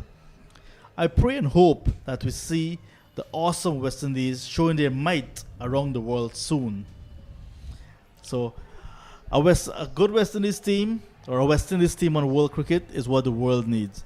This is what our good friend from Bahrain, Amir, is speaking about West Indies. And John, I totally agree with Amir. World cricket can never ever be the same with a West Indies team that continues to go downhill. The world needs a strong West Indian team. Listen, we play cricket differently from most nations in the world. When we win cricket, we bring people to the gates as well. So the world needs a strong West Indies team. Caribbean fans need a strong West Indies team. I know there was one time when West Indies Cricket Board, when we had Boston regional 4-day championship and so on in the Caribbean, we used to bring big music boxes to the ground, hoping that that will bring spectators. It did not. You know, when you look at regional 4-day cricket today, and they're played at the state-of-art venues across the region, and the cricket is now taken to the country areas. Take, for example, in Guyana, since we became a franchise country, playing in the 4-day tournament, that's the PCL, all the matches are played at the National Stadium at Providence. You hardly have people come in and watch the games. Prior to that, when we had regional 4-day cricket at places like Albion or Hampton Court in Essequibo, Border, Everest, and more, you have 5,000-6,000 people watching these games. Somebody from St. Vincent on Sunday asked, why isn't cricket going back to Arna's Vale? Correct. I know there are a new system of bidding and so on. I know some standards need to improve at different ground, but all that can and must be looked after. We need to take the cricket into the country areas as well, where people can go and watch the game. Youngsters will fall in love with it, and you never know, they might want to pursue it as well. And it comes back again to the love that we want to create, the interest that we want to create across every territory, in every corner. Look at CG Insurance Super 50 and the 50 overs on the whole. We are putting them into groups now, and we're playing 2 groups, and then what happened? Gone are the days when we used to have regional 4-day play alongside the 1-day matches as well. Look, thousands and thousands of people in the country areas used to come and view those matches. That's true. So you aren't able to attract people coming to these main venues. Improve the standard on those country venues. Take the cricket to the people, John. Yes, I would love to share some responses coming in. And one says, let us get it right. Some of the pitches are very good, meaning good for batting and bowling. Part of the problem, the fast bowlers not putting in the effort, and the batsmen have lead in their feet. I am going to cricket at Border since I was a young girl with my autograph book, and even end up washing towels used by the players. My cousin Rudolph Ishmael was a supervisor for the bar. Unfortunately, he died in an accident. I end up working as a horse guard to control the long lines of fans trying to get into the Border ground. Do you remember the horse guards? Yes, sir. Those are great memories for me, and now I'm being labeled as a super fan. Thanks to all the commentators and players who have recognized me in this lovely game of cricket. That has to be Trooper. The Trooper, Elizabeth Sonnich. Oh, yeah. Thank you, Lizzie. Yes. And let me come in with something quickly. 4-day regional cricket. The standard of regional cricket in the Caribbean is 4-day regional cricket is not very good. That's the truth, be told. Years ago. Let me just take a point here. I agree with you. And while that standard has deteriorated, it's not what we're looking for. Those who play the franchise cricket, they're being paid to play it. So they can't be complained for money there. Correct. But I'm looking at something here. Years ago, we used to invite 1 and 2 B teams from other countries and so on. You have a situation in our regional tournament now where you're not getting iron to sharpen iron, because you're not going to get the big boys to come and play in the regional tournament. So I got a friend at my office. We discussed these things a lot, and he said to me, Matthew, the standard of regional 4-day cricket is almost at a level where when you used to play certain levels of cricket in the different counties and so on, it's as if it's like that. right? But we're looking at if you can get some of your top players to play in that tournament, it's the same thing that's going to keep happening. Because Valid point. Yeah, if you play each other twice and you're playing with the same guys, right? You don't have a top spinner, right? That would come in, a threatening spinner. You don't have an exceptional fast bowler from the guys who are playing in all these other tournaments, franchises, and so on to come and add something positive, lift the standard of 4-day regional cricket. They're not available. They're playing franchise cricket and so on. What is wrong with inviting back, let's say, a Sri Lanka B team to come and play during that time, or an English C team, that kind of thing? What's wrong with that? We used to do it years ago. So what's happened now? Is it about money? Is it about planning the structure of cricket proper in the Caribbean and hosting the teams and so on? Because some of their better players, look, we just had, when we had the tour to New Zealand, didn't this guy Shepherd went and did well over there in the practice matches and so on? If I'm correct, he got 100 and so on. The point is, you have to get levels of exposure. And so if you can have some B teams or C teams and so on, look at India producing, they can produce 3 test teams now, all right? And why? They can actually produce 3 different test teams if they want. Why? Because their cricket structure is powerful, it's strong. They pump money into their cricket. Well, you're not going to want to compare India with the Caribbean. No, they have more than 1 billion people as That's well. right. But the point is structure. Structure and giving opportunities for development, right? And all I'm saying is, why can we not have an England B team, a Pakistan B team, come back to the Caribbean when we're playing our 4-day regional tour? I think it's a good idea. Nothing is wrong with it. I think everything is good with it. But I think the crux of the matter is, how can we get our international players to stay home and play at least 50% of our 4-day cricket matches? Listen, these guys, they go off and they play their franchise cricket. I don't have a problem. You go make your money. I made a point on Sunday that sportsmen at an early age, they will retire from the game. They might be injured in the middle. They must make their money. But there must be a balance as well. The thing is, who produced you as a cricketer? It had to be Cricket West Indies and the territorial boards. You're a part of their production. We would like to see our stars come back here and play a portion of our regional 4-day cricket. We're going to improve the standard with that. We're going to bring more people to the games as well. You're talking loyalty to vision now. Loyalty to vision. And that's a key component in success. Loyalty to vision. What is the vision of West Indies cricket? Once I understand it clearly, then there must be loyalty to that vision, and that's lacking. That's very much lacking. You can't take the youngsters and force them to do what they don't want to do, and that's the truth. But if you create the structure to ensure that these youngsters get opportunities, I have no problem with that. Choice is the problem here, and I'm saying we're full of talent in the West Indies. We're full of talent. We have enough talent. That talent has to be nursed. That talent has to be developed, and that talent has to be showcased to ensure that West Indies cricket can be successful with that talent. There's another story, T. Some people will say, you know what, commentators and journalists keep talking about the talent, that we are never short of talent.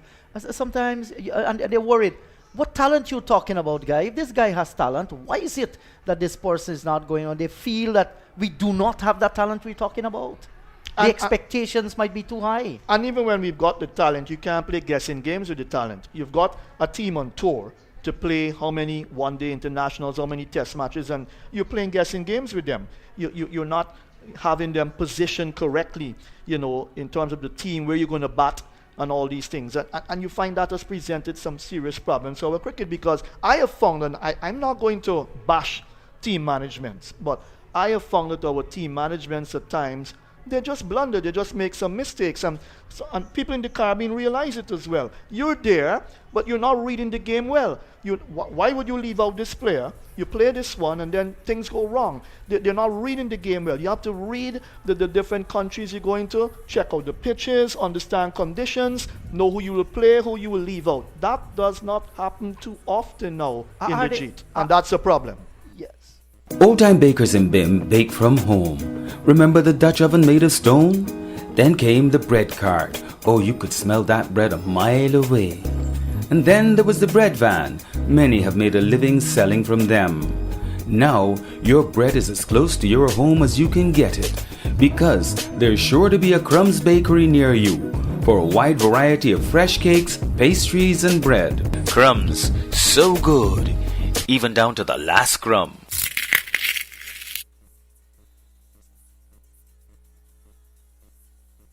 C-A-O, C-A-O. What you doing? Practicing how to say hello in Italian so I can go impress the folks at Caribbean LED. You mean because they have the new Fumagalli range of lighting fixtures, ideal for outdoor use, especially for homes like ours in the tropics, affected by constant sunlight and sea spray? Si, Fumagalli. Aren't you? Head to the store at Wildy. I will go to the Laura Estate location on my way home. Oh, and it's not Ciao, it's pronounced Chow. Wait, it's Chow?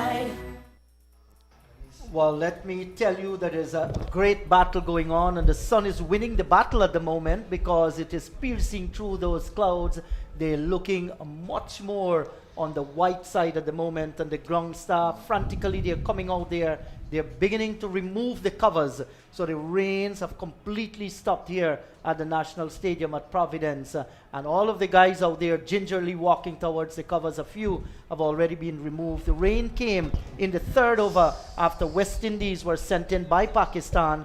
They reached 30 without loss. Gale on 12, Fletcher on 17. Since then, we have not gotten any play whatsoever, but the conditions are looking much more better, and I'm sure once the covers are off, it's not going to take too long before we have a restart here of this final Osaka Presents PSO Carient T20 Cup between West Indies and Pakistan. This is the final match in Barbados. The match was abandoned. Then the first match here, Pakistan won by 7 runs, and then the next one was a no result. If Pakistan wins today, it simply means they have won the tournament. If West Indies win, we're going to have a draw 1-1. Both teams want to go out on a high. Hello to you once again, John. Good news that the covers are now being taken off. Excellent news, and this is the best conditions we've had all day because it's sunny, and we can see that the covers peeling off one at a time, and below the covers looks very dry and hard as well. So encouraging. We've lost so far, well, since 11:10 Guyana time, just about, so almost 1 hour 50. Mm-hmm. So getting closer to 2 hours. And do remember, every hour that is lost, well, the hour, well, after 1 hour of play that is lost, overs begin to be deducted. So we've obviously lost a lot of overs already, just about 50 overs of 50 minutes of overs. Matthew, he's a local umpire, and. I didn't get it right the other day. I know, no, that's fine, that's fine. Yeah, but nobody will get it right. The officials are there. They're the ones who need to get it right. So in speculation, what you think? A 10, speculation, I think we still have enough time. For what, about 12 overs? For about 12. Okay. Being optimistic. 13. I got you Yes. in that. Yeah, because the conditions have improved so much. Mm-hmm. We're having sunshine for the first time today. And I tell you what, in this area, I was in this area quite early at 7 this morning on my way to Georgetown. And it looked so dark. I was wondering, why am I even leaving my home? Yeah. But I know the magnificence of Providence as a draining venue. And now that we're having the sun will take care of the surface area. I saw the ground staff doing some work in trying to get some of the drains open up that's on the field. Yes, There's some drains that are usually on the field that will absorb the water. So they have done that as well. And some of the management staff of the West Indies team, they're on the field. So they're inspecting the fourth umpire, a local boy, Nigel Duguid. Mm-hmm. He's there with Ken Crafton and Habib. So they're all taking charge of what's happening here because it's very important as well that we do not have soft spots. Moisture must not be on the field because remember these are international athletes and we need to protect them at all costs. We don't want a situation like what happened on Sunday where the covers were off, looked dry to the naked eye, but there are still some slippery spots. I think the guys got caught napping a bit too because to cover that pitch when the rain came, that's how you had a little spots that they were very concerned about and so on. They got caught a bit napping. I don't think they were caught napping at all whatsoever. We need to be fair to the ground staff. It had to be with the umpires as well when they called them on. It had to do once the umpires signaled them to come. That's the only way that they can come. But that shower came all of a sudden. It was, it just flashed through. And I think that is what caused a little disturbance there on the pitch. But nevertheless, we aren't seeing any water there, nothing looking dark whatsoever. The pitch looks very, very good, which means it was well covered. And of course, it's another pitch being used. To the right of us, 2 pitches to the right of the one that was used on Sunday. So that says a lot. The pitch looks good. And I believe we'll have cricket soon, very shortly.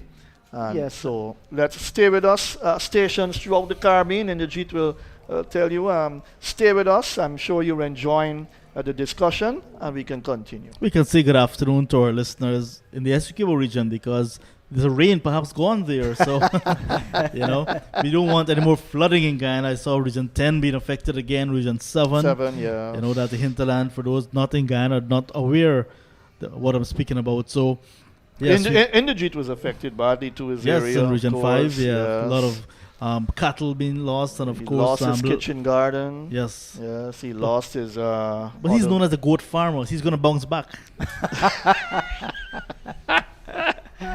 It's a good time to remind you about the Crumbs Bakery question of the day. When was the last international match played at Border before moving on to Providence? And let me remind you that Crumbs Bakery in Barbados, they're giving away lots of goodies. Let me tell you, those goodies are real good. So good, even to the last crumbs. Hello to you, Mr. Michael Arthur, and also to LED Lighting. You've done a great job in coming on board to ensure that ball-by-ball commentaries is going across the region and elsewhere as well.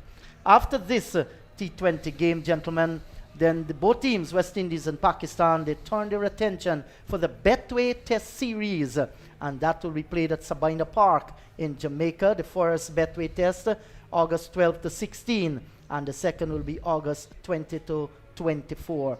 2 teams looking forward for that encounter, and no doubt the region as well. John, the first time that West Indies actually played Pakistan, they had to go by boat, right? And that was way back in 1957-58. Not West Indies played in Pakistan, but Pakistan coming to the West Indies via boat in 1957-1958. They played 5 test matches there. The one in Bridgetown, Port of Spain, one in Kingston, Jamaica, one in Georgetown. In fact, 2 were played in Port of Spain. West Indies won 3-1, and there was a drawn match in Bridgetown. Remember that test in Jamaica. We can only read about it. Neither of us nor Pastor Kisoon was born in that era. I was in the mind of God.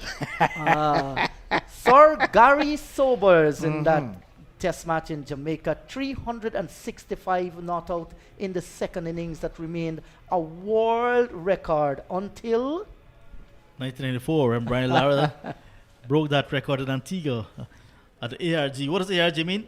Is it Antigua Recreation Ground or Antigua Records Ground? Right now it's a Sir Vivian Richards. Well, that's the other international venue in Antigua. We Yes. mentioned the big guys were not here. We can only read about it, but our technical guys, Roddy and Corwin, they were here. They were toddlers already. I can imagine what that test match was like. But if we go back to Barbados test match, the first one was played there. West Indies scored 579 for 9 declared and 28 without loss. Pakistan in their first innings bundled out for 106, but regrouped in their second innings to score 657 for 8 declared. Hanif Mohammed scored 337, and he batted for 16 hours and 13 minutes as well. And I remember the story, there was a little boy watching Hanif Mohammed batting, at the Kensington Oval in Barbados, and he was watching on top at the top of a tree, and he actually fell off, had to go to hospital. And when he regained consciousness, his first question was, is Hanif Mohammed still batting? He played for Pakistan from 1952 to 1969, Hanif Mohammed. Thanks to Inderjeet, I've actually got some stuff here about some of the great players that have come through for Pakistan over the years. He's one. There's Mustaq Mohammed, Intikab Alam, just some names to call. Asif Iqbal, Majid Khan, Wazim Bari, Safraz Nawaz, Sadiq Mohammed, you had the Mohammed brothers, Wazim Raja, Mudassar Nazar, Harun Rashid. These are just some names to mention. Well, Abdul Qadir, whose son is here, right? He played from 77 to 1990, and the list goes on. But quite a number of talented Pakistani players would have come through their system as well, and you really can't forget those names. John, since you started to watch Test cricket and watch One Day International, T20, and follow the game and so on, who has been your favorite Pakistani cricketer? I was waiting for this moment. I used to enjoy Amir Sohail at the top of the order. Boy, he was like poetry in motion. Oh boy, I really loved him, and I want him to do well, but for the West Indies to win. Yeah, see, he was really good. And we had a few others, but obviously would have enjoyed the likes of Wasim and Walker. What they have done with the ball is really fantastic. And Pakistan cricket has been very similar to West Indies when you think about it. It depends on which team will show up on the day, then what type of performance you're going to have. But I've really enjoyed following Pakistan cricket. And in fact, in 1996, when Afridi came to the Caribbean with that youth test, I was actually at border when Chris Gayle and the late Ronaldo Morton, Azim Ul Hani from Guyana, Ramnir Sarwan, those guys were playing that youth test. I was part of the viewing audience at that point when they had the old Rohan Kenai stand. I remember the days just leaving school, skip across, get enough time for one session, at least in the afternoon. It was really memorable. So my love for Pakistan and Pakistan cricket has been long. It's been long in the making, really. And there was a young guy by the name of Inderjeet Prasad who was doing commentaries with the Guyana Broadcasting Corporation on that match. 1996. Correct. Yes. Well, let me call some of my names of Pakistan players that I really would have enjoyed little in my time. You've got like Javed Miandad, the great Javed. He was a lovely cricketer. Oh boy, Salim Malik and Wazim Akram, of course. You talked about him. Waqar Younis. There was Saklin Mustaq, the spinner. And what about Zaire Abbas? Yeah, my dad told me about the man with the spectacles. He had huge spectacles that he used to wear. Yes. And he told me about the powerful wrists that Zahir Abbas had when you watched him play. He was a great timer of the ball. And of course, Yunus Khan of more recent times. Yunus Khan, excellent. Inzamam ul Haq, of course, excellent batsman. And the list goes on. Yasir Hamid and these guys, they've done very well for Pakistan down through the years. Even the all-rounder Abdul Razak, all right. These are guys that would have played well. Mushin Khan, all right. Mushin Khan, his son is here. Correct. Correct. And Mushin Khan actually married one of the most famous Bollywood superstars. Correct. All right. And then you've got, of course, you talked about Hanif Mohammed, 52 to 69. That's history in terms of us. And I called some other names. Intikab Alam. There was Asif Iqbal. Majid Khan. All right. Wazim Bari would have played from 67 to 84. Safraz Nawaz. All right. That was a threatening guy in terms of cricket. Many feared him. And, of course, Wazim Raja, 1973 to 1985. Their opening batsman, Mudassar Nazar, would have played from 76 to 89. Harun Rashid, 77 to 83. And, of course, that leg spin who I watched at border, Abdul Qadir, 1977 to 1990. And, of course, they had an excellent keeper, too. Very busy, like guy behind the stumps, Rashid Latif. From 1992 to 2003, he played. And I will not forget this gentleman, Shoaib Akhtar. Oh, 97 to 20. The Rawalpindi Express. That was a hell of a guy, I can tell you. So we can say thanks to you, Matthew. You have done your research very well. Those were big names in the international cricket, and there were lots of people in the Caribbean that will go. Once they heard these names coming down, they will flock the grounds to see these people. Basit Ali, you remember him? Correct. He was a lovely stroke player lovely as batsman. well. And the one time the world record holder for the highest international one-day score, Said Anwar. Yes. Correct. Terrific player. At the top of the order with Amir Sohail and so yeah. excellent cricketers. And Indrajit is correct. They, and you said it, our cricket and Pakistan cricket have some similarities, in terms of the talent, wonderful players who've come through the system through the years. And I think that Pakistan, you've got a Waqar Yunus here, you've got I think Inzamam ul Haq is involved, but you've got Misbah ul Haq here. So their past cricketers are playing major roles in the development of their youngsters now. And that's important because you want team management to be level-headed. Team management must show maturity. Team management must have the experience from playing for their team from before, and they can help the youngsters to develop beautifully. All right, looking out on the field, guys. Recognize the umpires, the standing umpires. There's the Rifa Jr. and our good friend from Jamaica, who just went back into their room, Patrick Gustard. They've spoken to both captains moments ago. Quite importantly, the captains did not shake hands because, shaking hands is not necessarily not because of COVID-19, but because if they had shaken hands, that was it for the day and for the series. But it gives the impression that the instructions to the players were, let's get ready. Let's talk about the crowd. Yeah. All right. So just before we get to the crowd, Matthew, the final piece, two pieces of covers will be leaving the field, and you can see from the wind below that covers. It's nice and cool out there. It gives that impression. All right. So just two more responses before we get back into the middle.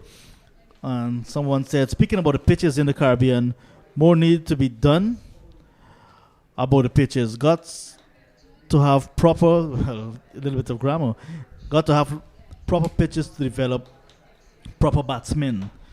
You can have pitches that's good for batting and pitches that's good for bowling, both fast bowling and spin bowling. However, when you go to India, Bangladesh, Pakistan and Sri Lanka, they prepare pitches that suit their batsmen and bowlers, while our batsmen and bowlers struggle. So it's all about how you adapt to the situation of how the pitch is playing. So our players need to work on their skills. That's the key. Right? And cricket needs money to run it.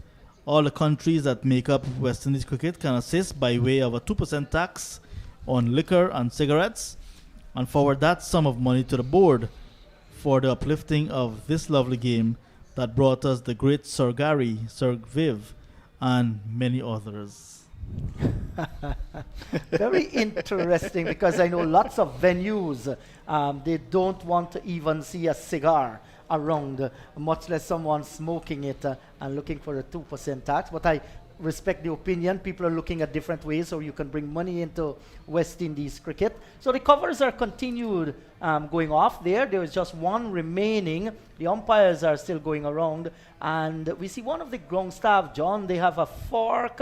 And on the northern end of the ground, at the bowlers run up, they're digging up there into the soil, maybe just exposing it to get some of that radiation coming down from the sun to dry it out, and if there's some water for it to go down as well. Is there any concern for you from that?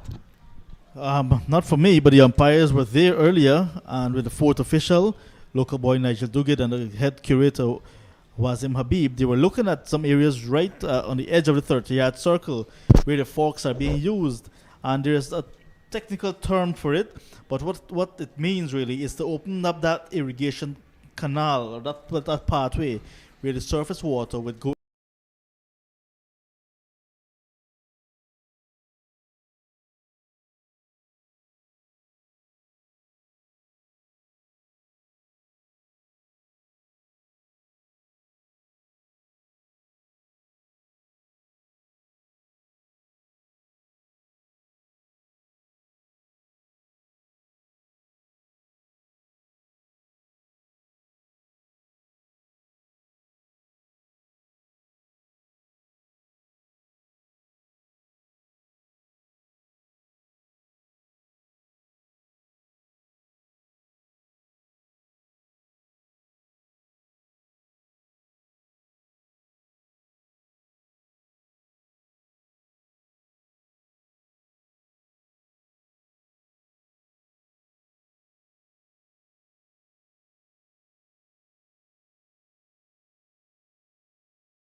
So perhaps with all the rain recently, became a little bit blocked. So just opening up that little area so that the surface water can disappear faster.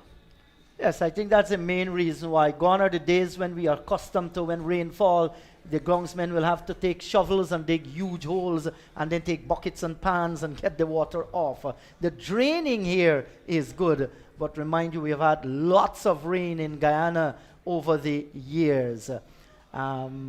So we hope that not long from now we're going to have some play. Let me remind you, West Indies sent in by Pakistan today. Game started at 11 hours. 3 overs were sent down. In that time, Gale and Fletcher managed to put together 30 on the board with 12 to Christopher Gale and 17 to Fletcher. It's been a great... In terms of their mental strength and guiding them, I would do that. And I want to encourage all umpires throughout the Caribbean listening right now to... It's not that you're getting frenzy with anybody and so on, you know, and then when you're umpiring a match and they're playing, you become very friendly with them and so on. Nothing of the sort. But if I know I want to help someone, a cricketer, to develop, and I can do so, even off the field when I'm finished with the game, I can talk to the youngster and help him. Yes, and we need to do that. Yes, and as we speak, I see the groundsman is now being called. He's going to be spoken to by the umpires. Maybe they're going to take the fork again and continue to dig up another part that they feel might need some improvement there. Because of what we are seeing there, the feeling here in the commentary box, that we might very well get the cricket moving on, but that's going to take a little bit while as the time continues to go, and I know that overs will be deducted as well. But the spirit out in the middle, Matthew, if you can read from the body language, is that we might very well have some cricket.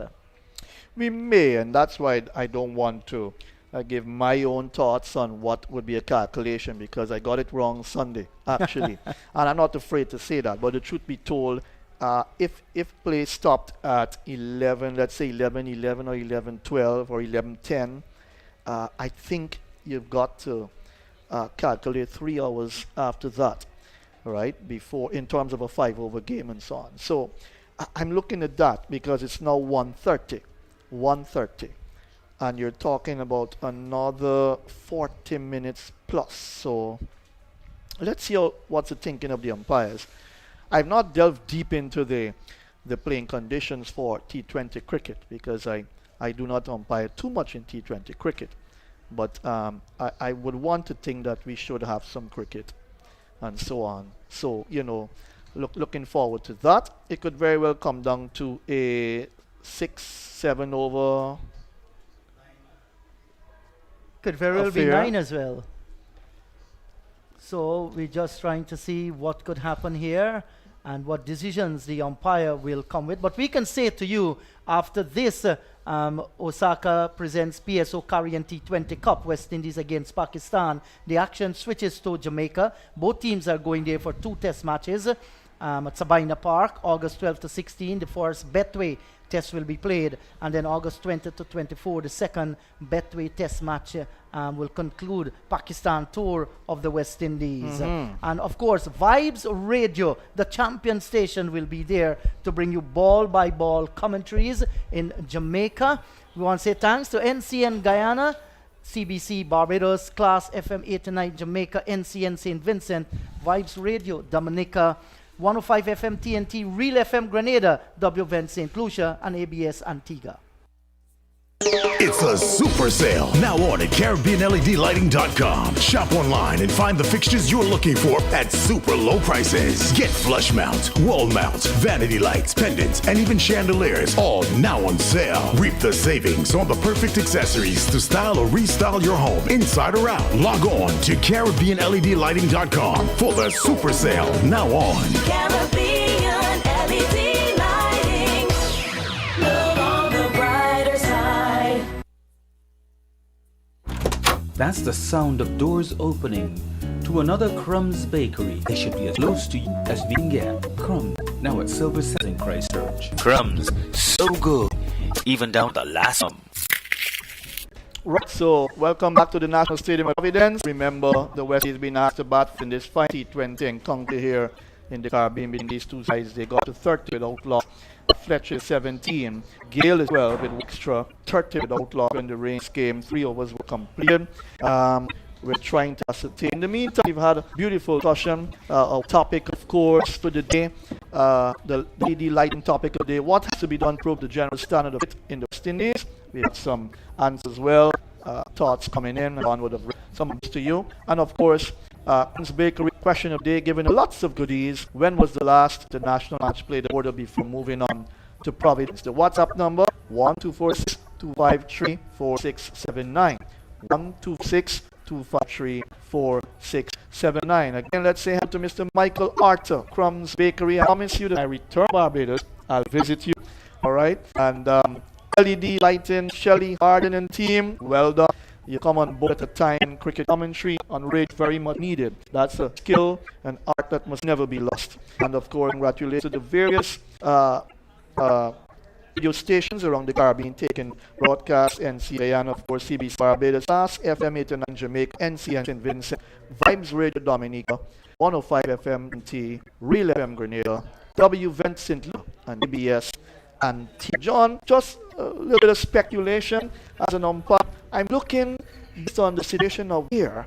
Again, I won't be accurate, but I'm thinking that we can have maybe 9 over match, possibly a 9 over match. We can get started any around 2 o'clock possibly. What thoughts? You think that might be possible? It's always a sin to go against elders and the experienced guys. You're experienced only in life, but also in umpiring. I'll go with you, Matthew. A 9 over contest here, Providence, given all that has taken place, starts in 2 p.m. Don't mind that. But to be the advocate and ask what may seem as an odd question. Why are we going to just 9 overs when we have the entire after available? It has to do with the playing conditions. Playing conditions. Correct. If the playing conditions say that time is lost, you cannot beyond certain. There's a cutoff point. There is a cutoff point. But I was asking myself a question. If you start a T20 match in the morning hours, and you have time, let's say rain veins, the weather holds, and you can get cricket at some point in time, and you can come match it. You're not going to have 20 overs, of course. You're going to break down the overs. But to entertain the crowd, T20 cricket is entertaining cricket mostly. And for commercial, reasons as well, it's pretty good. Why not entertain the crowd? Why have a 5 over? Then let you call off the match. It's a button and so on. Even though, when you look ahead, you will have time to play. So I'm hoping that in the not too distant future, if you play a T20 match in the mornings,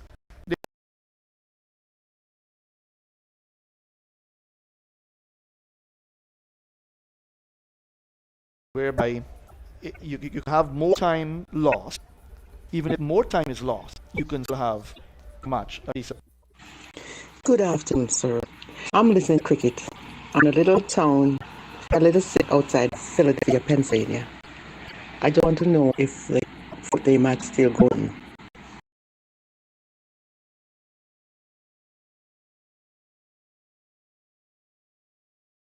Thank you very much. Well, thank that question. Well, no cricket at the moment, but the umpires are out. They're doing some work. And we see now, John, the stats are being back in. All right. So, tonight they will have some cricket. We have to wait the decision made by the umpires in terms of calculations done.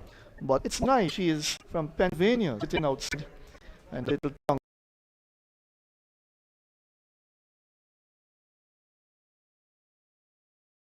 And listening. Very nice. And actually, some friends of mine from New York said they were following the match and they listened on Sunday and they thought that the country is done by us was very good indeed, John. We get a good name, whether we deserve it or not. And that's the beauty and the power of radio. You just mentioned correct. Are the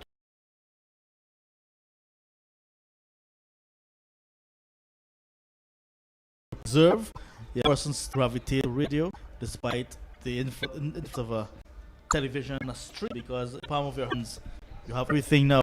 So Perth still see the importance of radio. And just on game on Saturday as well, Perth right in Guyana, they're not as fortunate as others, but they're still listening to the transistors. Correct. Because Guyana is huge, the geographic is very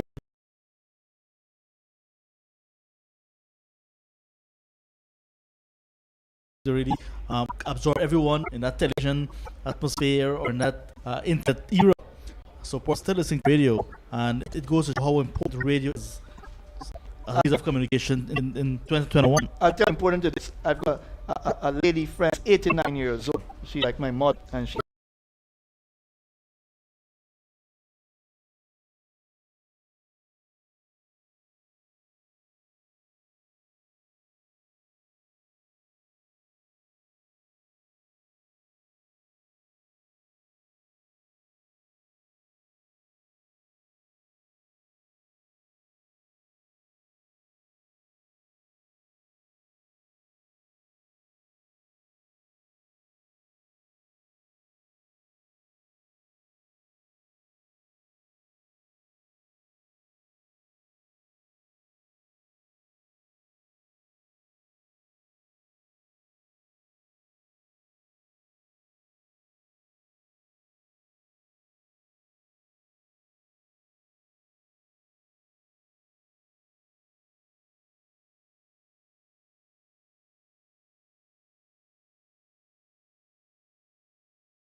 number 6174144. Who invented T20 cricket? Very interesting. Who invented T20 cricket?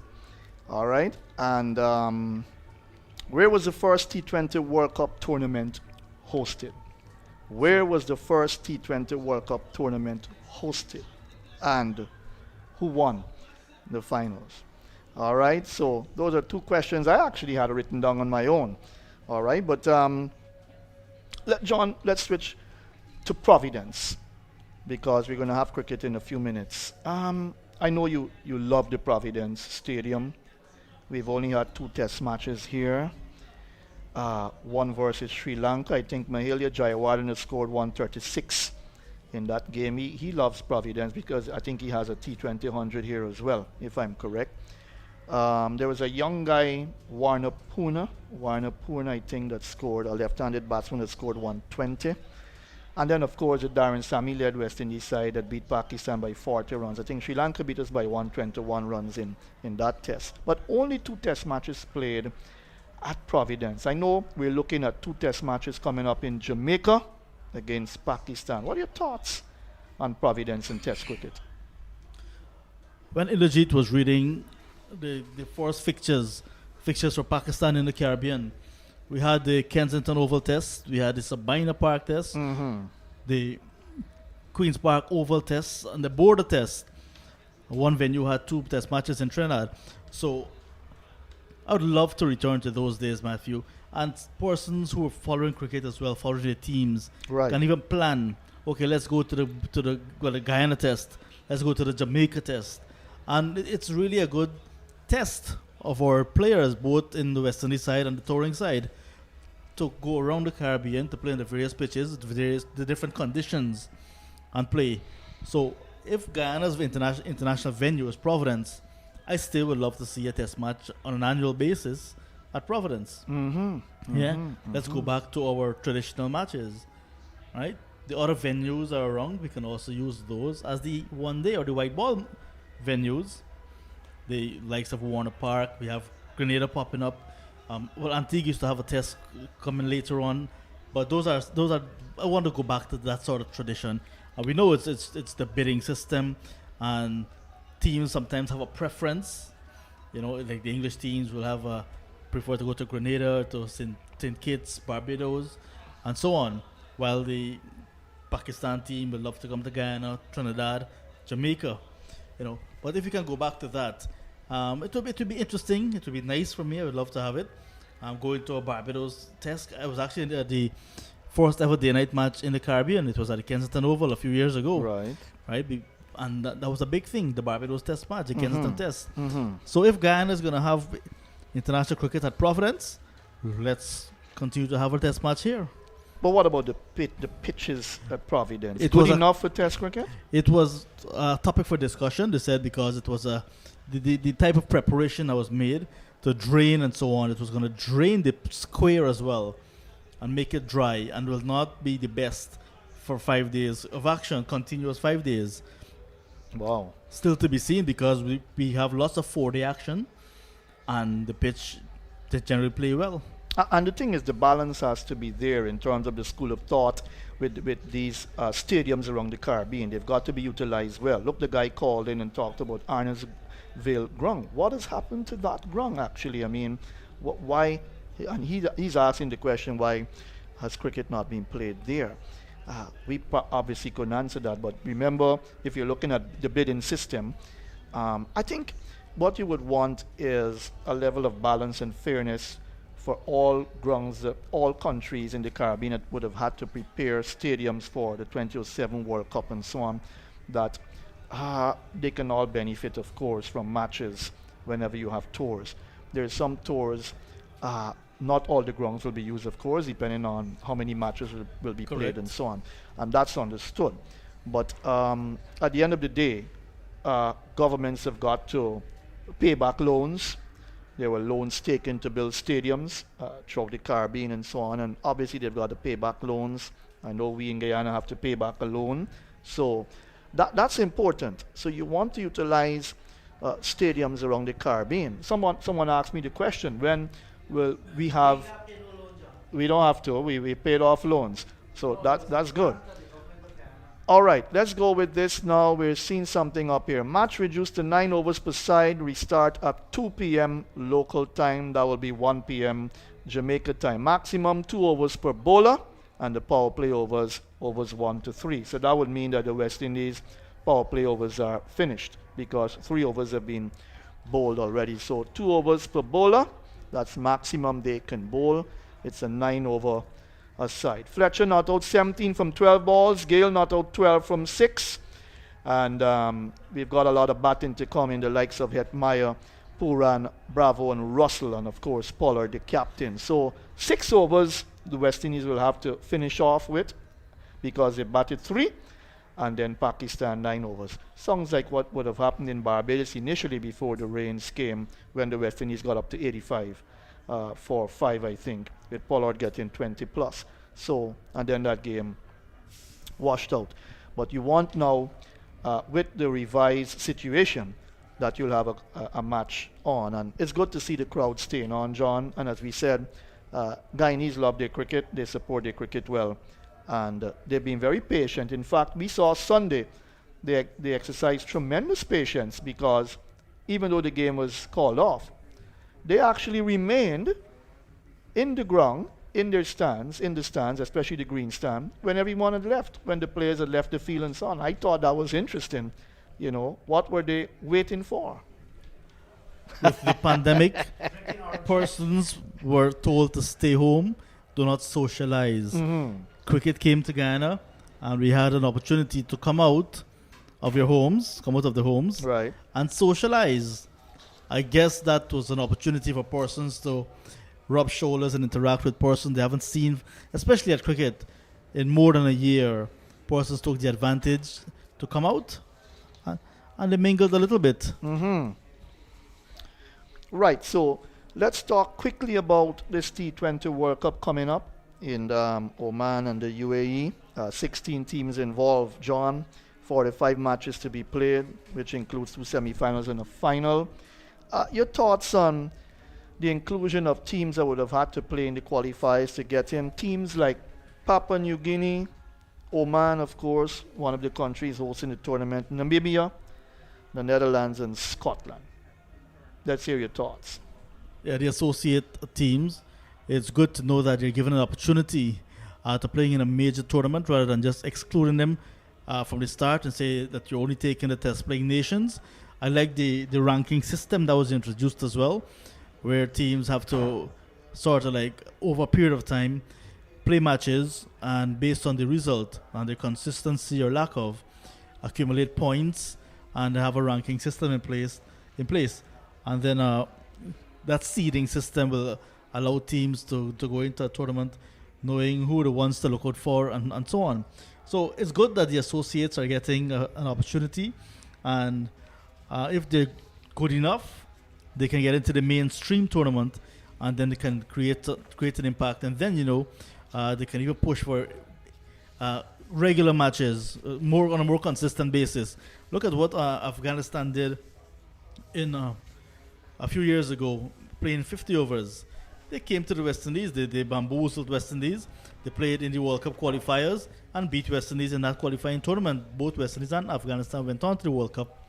And now Afghanistan is you can say, a threatening force around the world in cricket. Well, they're number 7 in T20 rankings. West Indies is number 8. The world champions are below them. That's right. You've got England leading, I think, then India, followed by New Zealand, and then Pakistan number 4. Australia, I believe, is at number 5, followed by South Africa. And the mighty Australians lost today, like I said, to Bangladesh in a low-scoring affair. 131 Bangladesh for 7. Australia 108 all out. Mm-hmm. So the recent form of Australia may be worrying for them, while Bangladesh perhaps up their game in T20s and they're ready for battle. Bangladesh is certainly a good white ball team as well. You talked earlier about the sawdust. It's being used now because those are soft spots. Much of concern to the umpires. Nigel Duguid out there, 4th umpire, ensuring that he supervises operations as they get the sawdust on the square, especially that's inside the 30-yard circle. In cricket, names have been evolving, right? Mm-hmm. So the scorers are no longer scorers; they're statisticians, right? The groundsmen are no longer groundsmen; they're curators. So the name for the sawdust might have evolved as well. Might have been super absorbent substance. Wow, you're giving that name now. Yes, John Ramsing. So the sawdust is being put on the different spots, just below, in line with the bowlers run up to the north of the ground, and then to the side, more to like mid-off for a right-handed batsman, the mid-off area. Those are areas where the balls would be hit a lot down the ground in the air. It just gives me 2 more of the evolution. Our guys next door, the technical staff, they're no longer technical operators, they're audio engineers. And we are not commentators anymore, we are presenters. Wow. So the evolution continues. Wow. And we spoke earlier about the 100 in England. Mm-hmm. The first 100 experience I've had in terms of cricket was right here in Guyana on the east coast of Demerara at Enmore. The guys invited me for the 100 ball tournament. Yeah, it was really nice a few years ago, and they said it's an annual tournament sponsored by one of the local beverage companies here. How long ago was that? I got into action, that was about 2018. Yes. Yeah. Wow. And as we speak, Matthew, the ground staff, they're holding their covers, and it's gotten a bit dark.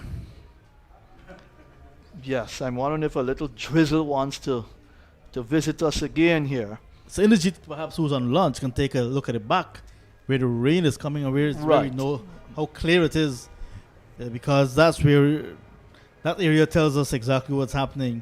And I can tell you this, Matthew, if we have a shower because of the amount of time taken to cover and to take off the covers, that will be it for cricket for today. All right, so let's keep our fingers crossed, as we would say, and hope that we do have some cricket. Remember, if you've just joined the broadcast, well, Pakistan won the toss and put the West Indies into bat in this final T20 encounter here at Providence to end their series here in the Caribbean. The West Indies got up to 30 without loss. After 3 overs, Gale unbeaten on 12, Fletcher 17 with 1 extra, and then the rains came. Since then, we've had no cricket, but a very healthy, fruitful discussion on radio, as we have been looking at, first of all, the topic of the day, the LED lighting topic of the day. What has to be done to improve the general standard of cricket in the West Indies? And that's a good question. And then we looked at the question that was asked as a result of Crumbs Bakery, the question of the day, one of the sponsors. When was the last international match played at Border before moving on to Providence? WhatsApp number 1246-253-4679. Let's go that again for you. 1246-253-4679. Let's again say hello to Mr. Michael Arthur of Crumbs Bakery and Shelley Harden and team from LED Lighting. Would you have been at that game at Border, the last one played before we came to Providence? Yes, I was very much part of that because it was quite an emotional time for many of us. And I remember I had a banner, painted, a homemade banner that said, "Thank you, Border, for the memories. Wow. Farewell." Wow. I understand that there is a plan to have first-class cricket played at one of our grounds that have been developed on the east coast of Demerara, the LBI ground. You're aware of that? I heard conversations, but nothing. Well, it was COVID that came. Nothing that really concrete as yet. So it'll be interesting though. It's a because nice venue. Yes, it is. Good preparation, good facilities for the cricketers, and so on. And you look at the fact that all the other matches that would have been played down through the years in Guyana, first-class matches on different grounds, of course, Everest and Enmore. You go into the Berbice area, Albion, and so on. Even in Essequibo, Hampton Court ground and whatnot. Not used anymore because of the standards now that are in regarding cricket. And so all the stadiums have to be used as the main venue for all first-class matches. But if you've got a ground prepared, like the LBI ground, that's on the east coast of Demerara, and the facilities are good, excellent, it's possible that if first-class cricket can be played there, what Indrajit was saying earlier about the crowds and so on, you'll probably have good crowds turning up to watch first-class cricket again, John. But even as we speak with you, the covers have come out back on. All right, I think we have a little drizzle. There's a little drizzle that has visited Providence ground again. And this now can force, of course, more calculations, if there will be more calculations. But the crowd has stayed on in hope, believing that there will be cricket. Indrajit has had his lunch. He would have enjoyed it. I haven't had mine as yet. And I'll allow Indrajit to come back in and we continue the conversation. But LBI ground would be nice to have some first-class cricket there. Well prepared. Good ground. I've been there. And I must say that the facilities are pretty good indeed. I understand there probably is a facility there for umpires as well in terms of being able to play. You know, sometimes when you're on the break, you play a little tennis and whatnot. I think that's very good. Yes, it's always good to have more facilities being introduced. And the LBI ground before that transformation was a very good ground for domestic cricket. Lots of trial matches being played, inter-county, a lot of youth matches and so on. So it was always one of the developmental grounds. And now to see that the transformation has taken place, it's good to know that there are plans to have it used in a much more effective way. I foresee lots of female matches will be played there as well. Lots of youth cricket, and maybe some trial matches again. That sort of matches. If it do not rush to have first class, those matches can be used as good gauge for when that first class test really comes. All right. But as we speak, Matthew and Indrajit, who has just rejoined us, I'm not confident with what I'm seeing because the covers are on. The groundsmen initially just brought that strip that will cover the pitch. Then they were ordered to bring on the additional covers to cover the square. And now they're bringing on the heavy covers that will cover the bowler's run-up. And that entire covering, we saw the length of time it took for the groundsmen to take those covers off. And if they do that, it means more time will be lost, and we may not have enough time even for a 5-over-a-side contest, which constitutes a T20 international match. Right, so before Indrajit comes back in, let's go to our sponsors for a good word. Bro, did you know that if you switch to LED lighting throughout your home, that you could save as much as 80% on your lighting costs? Yes, man. And did you know, wait, you knew that? Of course, I also know that with using LED lights, I get brighter lighting that lasts longer and is better for the environment too. And by choosing my LED lights from Carient Very much. I hear all the ads on radio for Caribbean LED. Call them and ask at 621-0092 or visit them in Lorette State or really if you don't believe me. The brighter side. Old-time bakers in Bim bake from home. Remember the Dutch oven made of stone? Then came the bread cart. Oh, you could smell that bread a mile away. And then there was the bread van. Many have made a living selling from them. Now, your bread is as close to your home as you can get it, because there's sure to be a Crumbs bakery near you for a wide variety of fresh cakes, pastries, and bread. Crumbs, so good, even down to the last crumb.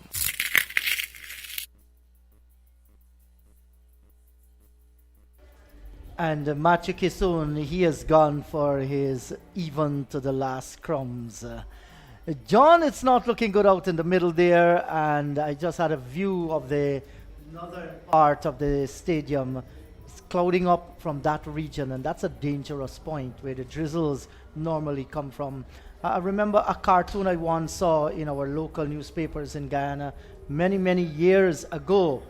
Brazil, our neighbor to the south, they were having drought, having serious problems. The rain wasn't falling, and plants were withering, animals were dying out, and they did some research to see what they can do to ensure that they get some rains there. And it was simple. They made a pitch and they put the covers on it, and the rest is history. Guyana, land of many waters, and we've just seen how much water is already on the covers there. Yeah, good afternoon again, Indrajit. The covers are on, heavy covering at Providence again, and already water started to accumulate on the covers. And fourth umpire and head curator at Providence, they're in discussion, and I'm not certain that that's going to be anything encouraging. Perhaps it's their parting words. But let's keep our fingers crossed, because 5 overs constitute a T20 international. 5 overs aside, West Indies batted 3 already. Let's see if the heavens will allow us at least to have what we call a slugfest.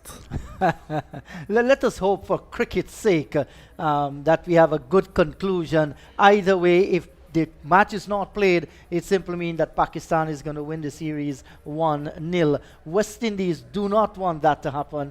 They want to come out here and see if they could draw the series. But it's anybody's guess. From our vantage point, it's not looking good at all, but I like the way John put it. We are keeping our fingers crossed. And the ground staff, they're actually putting in those spikes.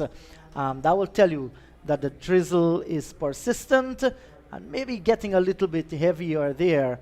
And the dangerous point is that northeastern part of the ground and coming straight from north as well. That's the situation. Sometimes, mankind is no match for nature. Not at all. When it occurs. Yeah, this is a strange series, however. Thinking about it, Indrajit, after that situation in Barbados, where a one-day international had to be replayed because of the threat of COVID-19 in the bubble, we lost 1 T20 international, so the series from 5 became 4.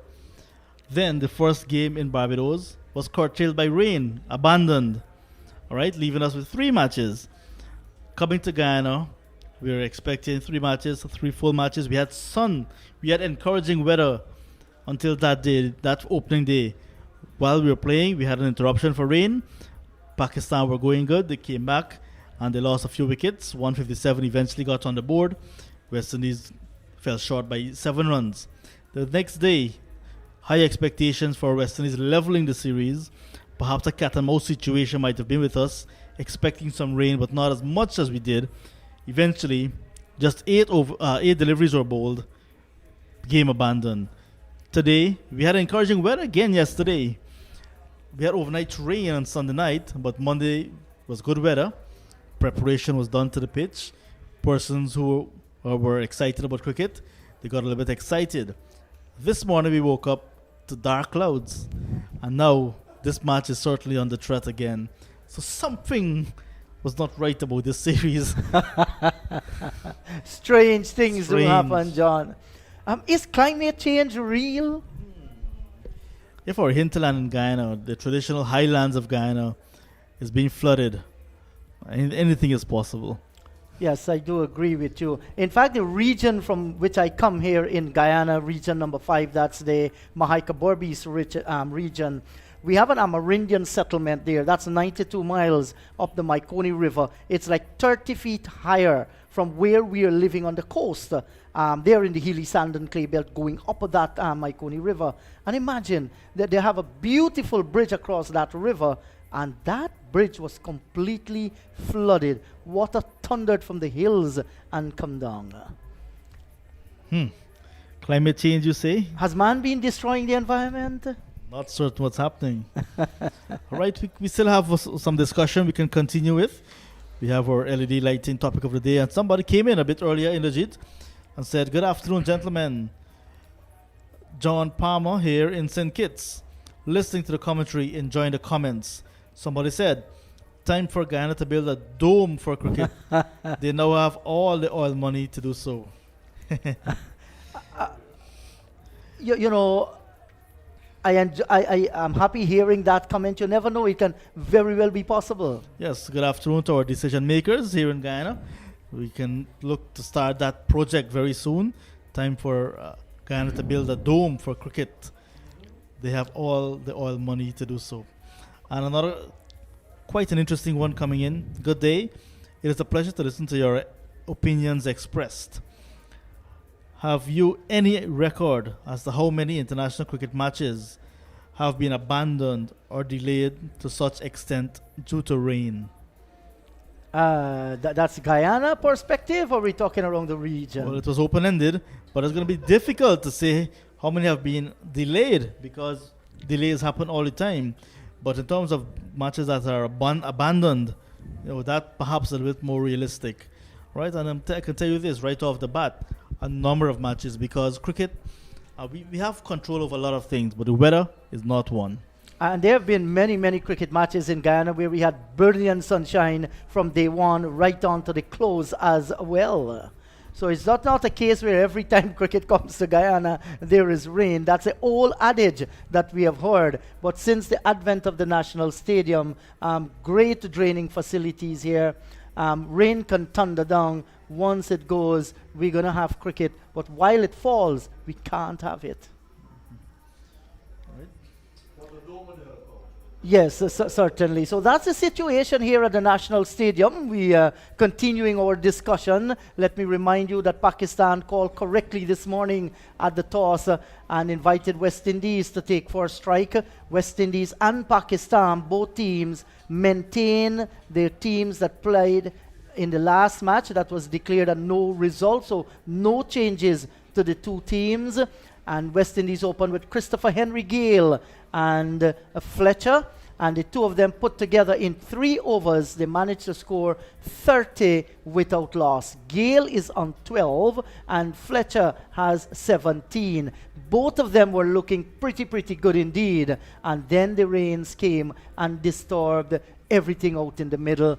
The covers are on, it's a sad sight, but once rain falls, there cannot be any cricket whatsoever. So that's the situation we are faced with there out in the middle. As I speak with you, I see a member of the television crew going out with some appliance in his hand there. John, I'm just wondering to know if any news might be coming from the umpires and they're preparing to say farewell. I'm not certain. Well, that's Colin. Colin has taken a tripod with him, and that tripod is usually for presentation purposes. So remember, this is the final match of the series. So they will perhaps hand over the series trophy to Pakistan, and that will be it. That's what it is looking like at the moment. Yes, we hope it is not that, but from the scenes we are seeing here at the moment, that's the message they are sending. There's no official word at the moment, so you'll never know. I think the cut-off time for a 5 overs aside is 2:24. 2:24. We are not there as yet, but not far at all. Not far at all. And I think we'll get there even if it stopped raining now, because the groundsmen will need enough time to take off the covers. The umpires will have to come and do an inspection again, and I think that's it. So with all that we're saying, we're speculating, we're hoping the reality will hit us very soon, and this match will be declared an abandoned match. Yes, it's going to hit hard for Caribbean fans. Pakistan, they are going to win the series if that happens. But let me remind you that Crumbs Bakery question of the day, giving away lots of goodies. So good, even to the last Crumbs. Here's your question. When was the last international match played at Border? Before moving on to Providence, WhatsApp 124-625-34679. Hello to Mr. Michael Arthur of Crumbs Bakery there in Barbados. And of course, the lead lighting topic of the day, what has to be done to improve the general standard of cricket in the West Indies? That too, you can WhatsApp 124-625-34679. I want to say hello to Shelley Harding and team down at LED Lighting in Barbados. Here at the Providence Stadium, we are monitoring the situation. John, who you think might very well be man of the series? We just had that. You put me on the spot there. We just had one totally completed game that was held right here at Providence on Saturday. We had a 9 overs aside contest when West Indies batted, and after that it was abandoned. But it's difficult. I think one was abandoned, one was a no result, only one match played. The guy that got man of the match was Mohamed Hafiz. So most likely he might very well be the man of the series as well. Well, I'm not certain they will perhaps have a prize for man of the series if one match was completed. You never know. Yeah. All right. Perhaps it was there already. They just have to give it. All right. But that was a magical spell from Hafiz, who's going to be suiting up for the local franchise right here in Guyana, for the Guyana Amazon Warriors in CPL. So good that you've mentioned him. And I recognized during the break for Rain, he was speaking with his teammates and is pointing to the area of Rain. I guess using his local knowledge, because he was with the franchise before. Yeah, of course. And the only difference in 2021 is that the entire CPL will be played in St. Kitts at the Warner Park in St. Kitts. So Mohamed Hafiz, we can say welcome already. Yes, and the action will switch from Guyana onto Jamaica for the Betway Test Series. It's a 2-test match series. The first begins on August 20 to 24. In fact, from August 12 to 16. And then the second from August 20 to 24. Going to Jamaica. Beautiful and great country, Jamaica. And as we speak with you, we're seeing that the presentation, that's the board in which they normally advertise all the sponsors and so on, making its way out in the middle. I wish I could have said to you that the players might be making their way earlier, but that's not the case whatsoever. John, what can we expect in Jamaica? Of course, it's going to be different players coming to the fore. Yeah, so as the presentation backdrop makes its way, I would love to see some exciting test cricket in Jamaica. The West Indian specialists in red ball, some of them are already in Jamaica preparing, and it would be nice to know that they're ready to hit the ground running when that first ball is bowled on the 12th of August. But I really want to see that West Indies put up a good performance against Pakistan. Do remember, the Pakistani bowling lineup is phenomenal. All right, So that would be a great test for our batsmen. And you always hear that Pakistan conditions are very similar to what we experience here in Guyana, with the humidity and the conditions generally. So it might be a little bit different in Jamaica, but we expect that the Pakistani batsmen will adapt, because not only are they world class and so on, but there's some of them that are searching for their feet in international cricket. I would love to get things going in the right way for them, so it will be quite competitive. I would love to see the West Indies team really putting out some good performances, individual performances, and once you can string those individual performances together, you'll have a complete team effort that can go on to win, and win convincingly. And let's want to see West Indies compete. Yes, and John, as we look forward for that Betway Test Series, that West Indies middle order, we know we're going to have Carl Myers coming back into that reckoning. There's Nkrumah Bonner in there as well. The likes of Jermaine Blackwood still around. Do you think we are going to see the likes of Shea Hope back in that? Yeah, I would love to see Shea Hope back in the whites, playing some red ball cricket. You know, we know the talent of the man, we know the class of the man, and it would be encouraging to see that he gets there and help the West Indies middle order to stand up against some Pakistan, some quick deliveries. Yes, and can expect lots of spin as well from the Pakistanis. Darren Bravo certainly is one that might very well make it to the middle order there. In the opening place, skipper Braffett from Barbados, who you think might be his partner there, John? Well, I'm not sure who they have in the squad that they have taken to Jamaica already, but the last Test series, John Campbell was not there. Wasn't there as well. Right. So some changes maybe, and it's still left to be seen. Yes, and we wish our boys well. Test cricket is totally different from one-day international cricket and T20. That's the reason why they call it Test cricket. It's going to test every aspect of the human as far as the game is concerned. Your ability to concentrate, your general character, to battle through situations, to look for scoring opportunities, build an innings, build partnership, test your stamina as well, test your entire physical. That's the reason why they call it Test cricket. Yes, and it's really nice to watch as well. The first day of a Test match, the players coming out in that white against a green background. It's usually something that you always want to see. And then that first ball running in, 3 slips, 4 slips, and a gully, and the keeper going down. You know, it's really nice Test cricket, and people like myself, we live for it. Yes, and also there is Powell. We're talking Test cricket here. That might very well partner Craig Braffett opening the bat here. Yes, that's an excellent option. Yeah. Yes, and in the bowling department as well, we might very well see back the likes of Kemar Roach. I think there's a huge concern with Gabriel.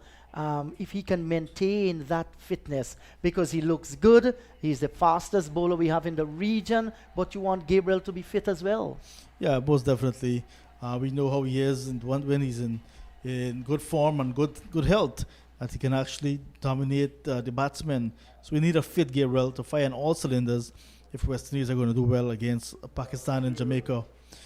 But it's a pity we don't have a regional tournament where our players can put up their hand to say, you know what, I'm available, I'm ready, I'm showing you decent figures. But with that said, we had a core of players that we've been using, and we can perhaps look at those players to continue to do well for us. Yes, of course. I think the name to Chimar Holder might very well be in the reckoning. Chimar Holder and Harding, the 2 Barbadian fast bowlers, they have abundance of talent and do have some pace and can do a thing or two with the ball as well. Yeah, they've been doing well, and I mean, records speak for themselves. They've been among the wickets in the recent history of regional tournament, and when given the opportunity in the A team and so on, they were doing well again. So we need to give our players, especially when they're in their prime, the opportunity to go out and dominate. Yes, 5 days of Test cricket, and we are hoping that those 5 days can be made use of. You don't want to see Test matches finishing off in 3.5 days, 3 days, or 2 3/4 of a day at all. So Jamaica Test cricket coming your way. That's a land of wood and water. the land of Bob Marley, and of course Usain Bolt, and we can add to that Elaine Thompson, that's the name of our girl, and Shelley Ann Fraser Price. They have done tremendously well, gold and silver, and they're still in the reckoning with the 400 and the hurdles as well. So we're hoping that Jamaica, the test series, is going to be successful there. And of course, Vibes Radio Dominica, the champion station, is going to be there to bring you ball by ball commentaries. We want to acknowledge our partners: NCN Guyana, CBC Barbados, Class FM 89 Jamaica, NCN St. Vincent, Vibes Radio Dominica, 105 FM Trinidad and Tobago, Real FM Grenada, WVN St. Lucia, ABS Antigua. So we're still awaiting official words here at the National Stadium at Providence. I am afraid there might not be any cricket because the covers are still on, the umbrellas are still up in the middle, and the rain is still drizzling. And I've been told 2:24 is the cut-off time for the 5 overs that actually constitute a match. So they might very well be having a little presentation. We saw that presentation prop being taken just beyond the boundary a little while ago. And John, we're having CPL2 coming up. That starts on the 26th of August. Yeah, 6 franchise again, assembling in one venue, playing at one ground. We're looking forward to some exciting cricket again. CPL is the biggest party in sport. The last cricket match that was played at Border before moving to Providence Stadium is last test match, March 31st to April 4, 2005, West Indies versus South Africa. Last ODI, May 7, 2006, West Indies versus Zimbabwe. The last international that was played at Border, I do not think that is correct. We have our answer here. Please, young lady, do your research and you can come back straight to us. We're looking forward for your responses. I think she mentioned 2 games, one South Africa and one Zimbabwe. We're looking for the last international that was played at the stadium at Border before international cricket came to the stadium. So we're looking for one. She actually gave us 2 there. Make up your mind and give us 1. Keep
The point we're trying to make now, remember it was a 5-20-20 match.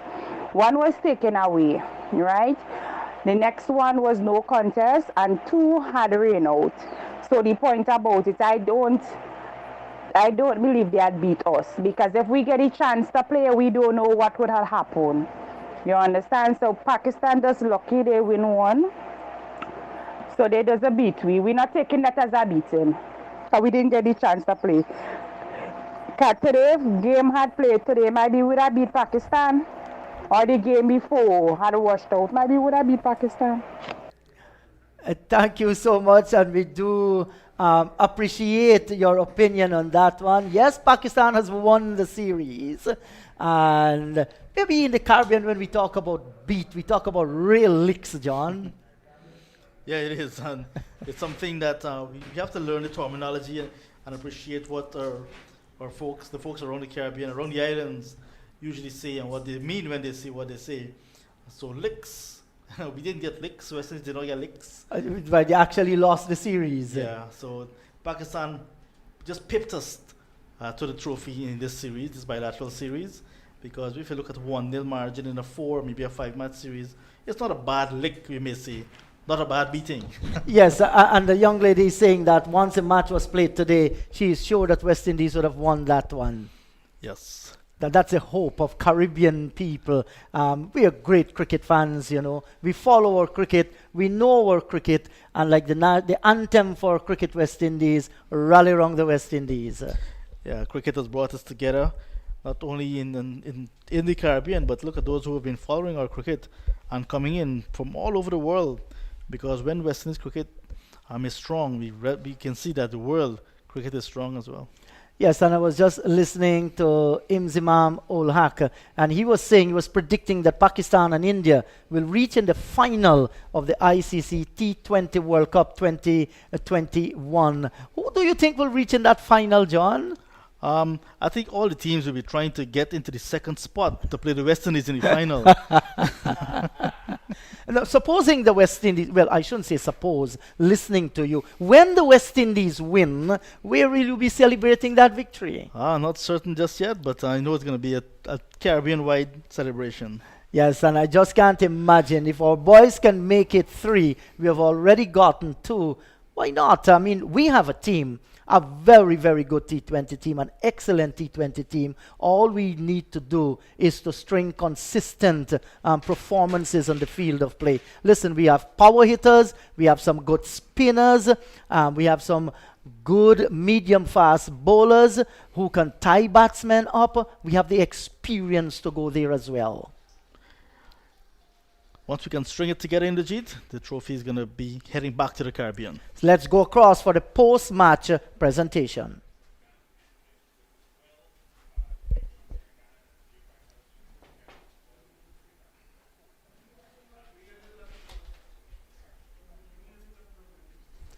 Well, I've just been told that it's very difficult to receive anything from them at the bottom there. I'm not too sure exactly. Obviously, a series of 5 matches at the start. We only got opportunity to play 1. So, as a team, looking forward to trying to finish off this block of matches, with some wins. But having said that, sometimes in life you control what you can't control, and this is one of the times we can't control what has transpired. Given the lack of playing time and the injuries, if you combine the two, is there a slight relief that you had some respite, or is it more of not finding out as many things as you were? No. In all honesty, I think we have found out exactly what we wanted to find out. Again, it was very, very disappointing, for us, losing some guys. Obviously, the nature of, how compact, the games were. Guys weren't able to, sort of get through it. Even myself missing the entire series against Australia. So, but having said that, I think, as I said, as a team, we know exactly where we want to do and what we want to do, and how we want to go forward and what is needed. And having the opportunity to have these 18 guys here, I thought we saw what we needed, and hopefully, let's see what happens, in the CPL as it comes around the corner in a couple of weeks' time again. A word on Wayne Bravo. I know you mentioned at the toss this morning, a great colleague of yours from Wayne. Yeah, of course. As you said, his dream was always to play, cricket for West Indies. He started his career in border here in 2004, he said, and finishing it in the Caribbean, on home soil, not being able to play again after today. I think he has been fantastic. He, has done a lot, for us as, budding all-rounders. And since he has come back as well, in terms of the knowledge that he has shared, throughout the dressing room. Words can't describe, the impact he has had, on the bowlers, especially in our dressing room. And it's not just from a cricketing point of view, but, from a life point of view, as well. So, yes, last game in the Caribbean. Hopefully he'll be looking to see if he gets selected, for the World Cup coming up. But again, he has been great for us, and, we continue to thank him. And, hopefully in different aspects of his life, he'll be able to contribute, as well. Just a reminder, it's not the end of his career, it's the end of his career in the Caribbean. West Indies colours. If you were to pick two players who you felt you found out the most about during this period, who would you? Obed McCoy and Hayden Walsh Jr. I thought these two guys were fantastic. As I said, Hayden Walsh has been work in progress, since 2019, getting an opportunity. He got dropped, but he came back and he worked, tremendously hard. And that was a true testament of hard work, the way he came out, when he started to play in the T20 series against Australia. Obed McCoy, he started in Sri Lanka, had a couple injuries before that. They worked on him and he came back and he showed what, he can do. So those are the two guys I've been very, very interested in, and they have done very well for themselves. But you asked for two, so I gave you two. But I thought Fabian Allen, as well. He's a fine, for us, and we need to continue to work with him and need to find a way as well to keep him, on the park, going forward. Fans will now be celebrating what can be expected of the T20 World Cup. I know you're not a prophet, but I would put you on the spot and ask you what you're hoping to see process-wise from the team. We have spoken a lot, throughout this series. Spoken about how we want to go about playing, our cricket, what we need to do, what we need to improve on. And, when we practice, we continue to improve, as well. And as human beings, as well. So, obviously, the aim when you go into any tournament is to win. But again, as I said, there's a process what we have to go through. So, with that being said, it will be very, very, exciting times coming up. A lot of, selection quandaries will come up. A lot of persons will have their 15-man squad or 18-man squad or whatever you want to call it. But I think, yeah, it's a good thing. But, we're never going to be right. We're not going to be perfect. But I think what we're going to do is try to pick the best team that is going to take the field, to put on the maroon and represent us at the World Cup. So let's see what happens then. Family time, a little bit downtime for you? Yeah, of course. Looking forward to it. In 3 weeks' time? Again, we'll be playing the first match in the CPL on the 26th of August. So, again, today is the 3rd, so that's just 23 days. But yeah, looking forward to it. Family has been with me throughout this entire block here of matches, and that has been good. But coming out of the bubble a little bit and clearing the mind and just being a bit free, I think is something that is needed, and it's something that as individuals and as a people we need to take keen interest in, because yes, day in day out we try to come out and put on a show and we try to put on that brave face, but it's very, very difficult. And you yourself being in the bubble as well would have an idea of how that feels. So each and every person that is within the bubble over a period of time, and you guys going to Jamaica, it's going to be difficult. But as cricketers, we look forward to these sort of breaks, and hopefully we can just come back bigger and better, as individuals. Thank you.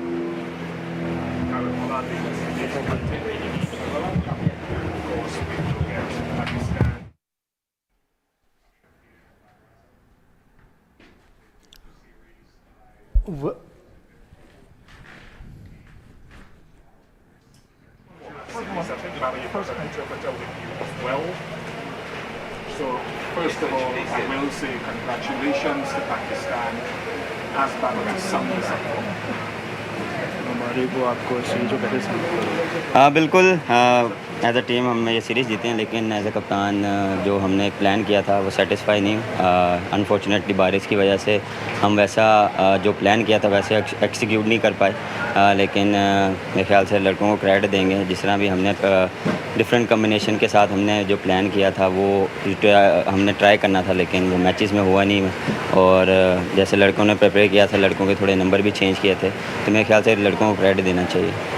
Yeah, although we have won the series, but I'm not satisfied with the results. These are not the desired results, but we can't we can't do anything about the weather. This is not in our control. We could have do better, and we could have try different combinations before the World Cup. But still, I want to give credit to my players, my boys. They have actually prepared very well. During the pandemic, I think Pakistan had played the third number of international days of cricket. How much has that been good for Pakistan cricket? हाँ बिल्कुल, मेरे ख्याल से जिस तरह हम through out जो Covid में हम क्रिकेट खेल रहे हैं, डिफ़िकल्ट है फैमिली से दूर, और मेरे ख्याल से यहाँ पे वे पूरी मैनेजमेंट को और लड़कों को क्रेडिट देते हैं कि जिस तरह उन्होंने अपने आप को कैरी ऑन किया है और जितना अपनी फ़िटनेस पे ख्याल किया है और जिस तरह हम मैच खेल रहे हैं और रिज़ल्ट भी अच्छे आ रहे हैं, तो मेरे ख्याल से काफ़ी अच्छा लगा। और लड़कों ने जो फीडबैक जो अपना 100% दिया तो वो काफ़ी अच्छा लगा। Yeah, it was not easy to spend time in COVID bubbles and all that, leaving your family behind, of course. But still, I think we must give credit to my players and support staff, the way they are preparing in these difficult times, and I think we should give credit to them. Yeah, it's a great sacrifice. Baba, two more questions. How far away is the T20 team in terms of where he would like to see them heading to? हाँ बिल्कुल, देखें यही हमारा plan था इस series में कि हम जिस चीज़ पे लैक कर रहे हैं मिडिल ऑर्डर से, उस पर हम डिफरेंट कम्बिनेशन के साथ जाएंगे, ट्राई करेंगे। लेकिन अनफॉर्चुनेटली वैसा हम वेदर की वजह से हम मैच नहीं खेल पाए और हम देख नहीं पाए, लेकिन हम इंशाल्लाह जाएंगे और बैठेंगे और वर्ल्ड कप के लिए टीम डिसाइड करेंगे कि कौन सा प्लेयर कहाँ सूट होता है। So this is what we have planned for this series, to try out our different combination to test their skills, but unfortunately we could have not done here, but still we have time. We will go back to our home and then sit together and then plan accordingly. Before you go back there, Baba and many of his colleagues will be going to Jamaica for the test series. How much are you looking forward to that? बिल्कुल, I am looking forward to test matches. मेरे ख्याल से जिस तरह अभी 2 दिन बाद हमारा 4-डे मैचेस है और अब टेस्ट मैच की प्रिपरेशन है, और मोस्ट प्रॉब्ली 3-4 लड़के जो T20 के हैं वो भी टेस्ट मैच में हैं, तो कोशिश यही करेंगे कि टेस्ट वाला मोमेंटम लेके आएँ और फोकस लाएँ और पेशेंस लाएँ, क्योंकि टाइम कम है और टेस्ट मैच भी पास है। तो कोशिश करेंगे कि जितना इस चीज़ में हम मेहनत करें और जितना टेस्ट मैच में वाली फील लाएँ उतना अच्छा हमारे लिए। So we will try to switch our mode into test format. We have 3 to 4 players in T20 squad. Those are playing those are playing test as well. So we will try to switch our mode to test format and try to do better in test series. All right, thank you very much, Baba. Before you go, I want to ask you to lift up the cherished trophy for our cameras and millions across the globe for a moment or two and really celebrate that victory.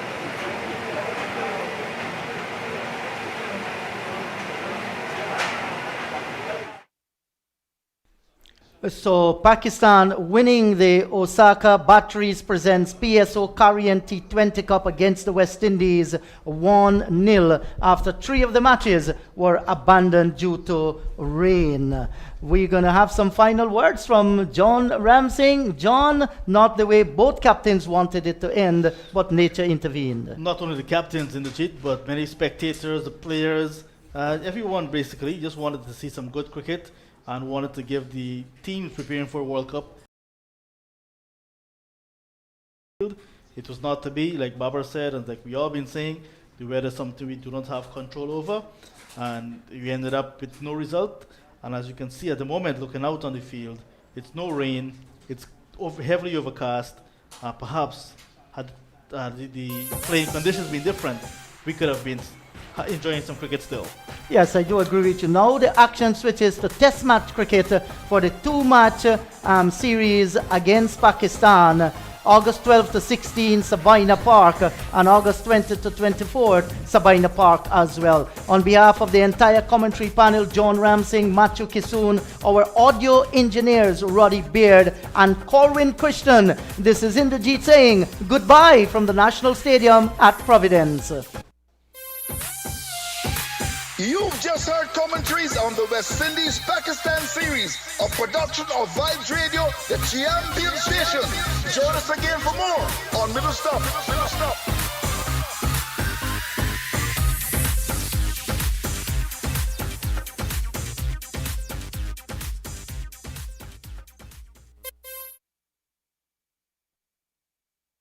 More on Middle Stop. Middle Stop.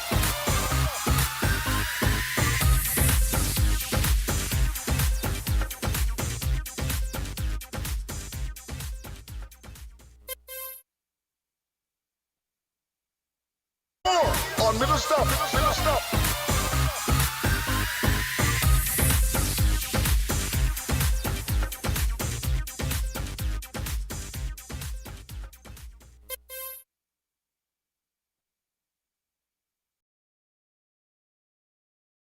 On middle stop, middle stop.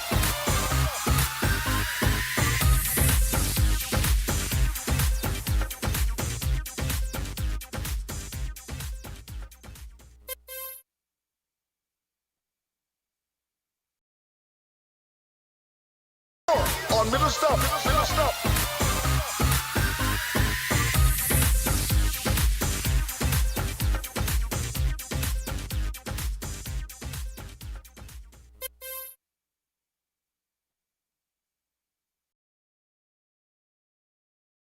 On middle stop, middle stop.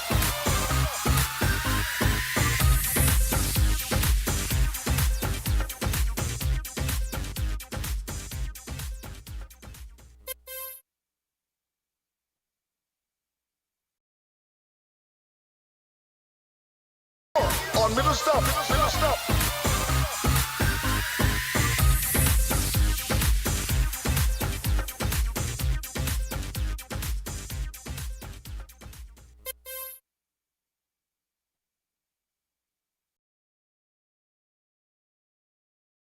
On middle stop, middle stop.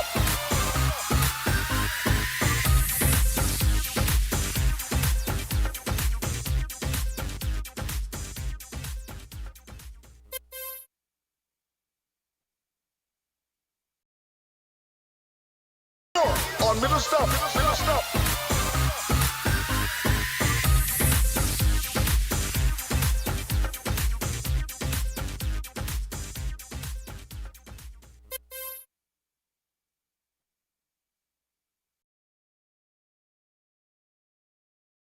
On middle stop, middle stop.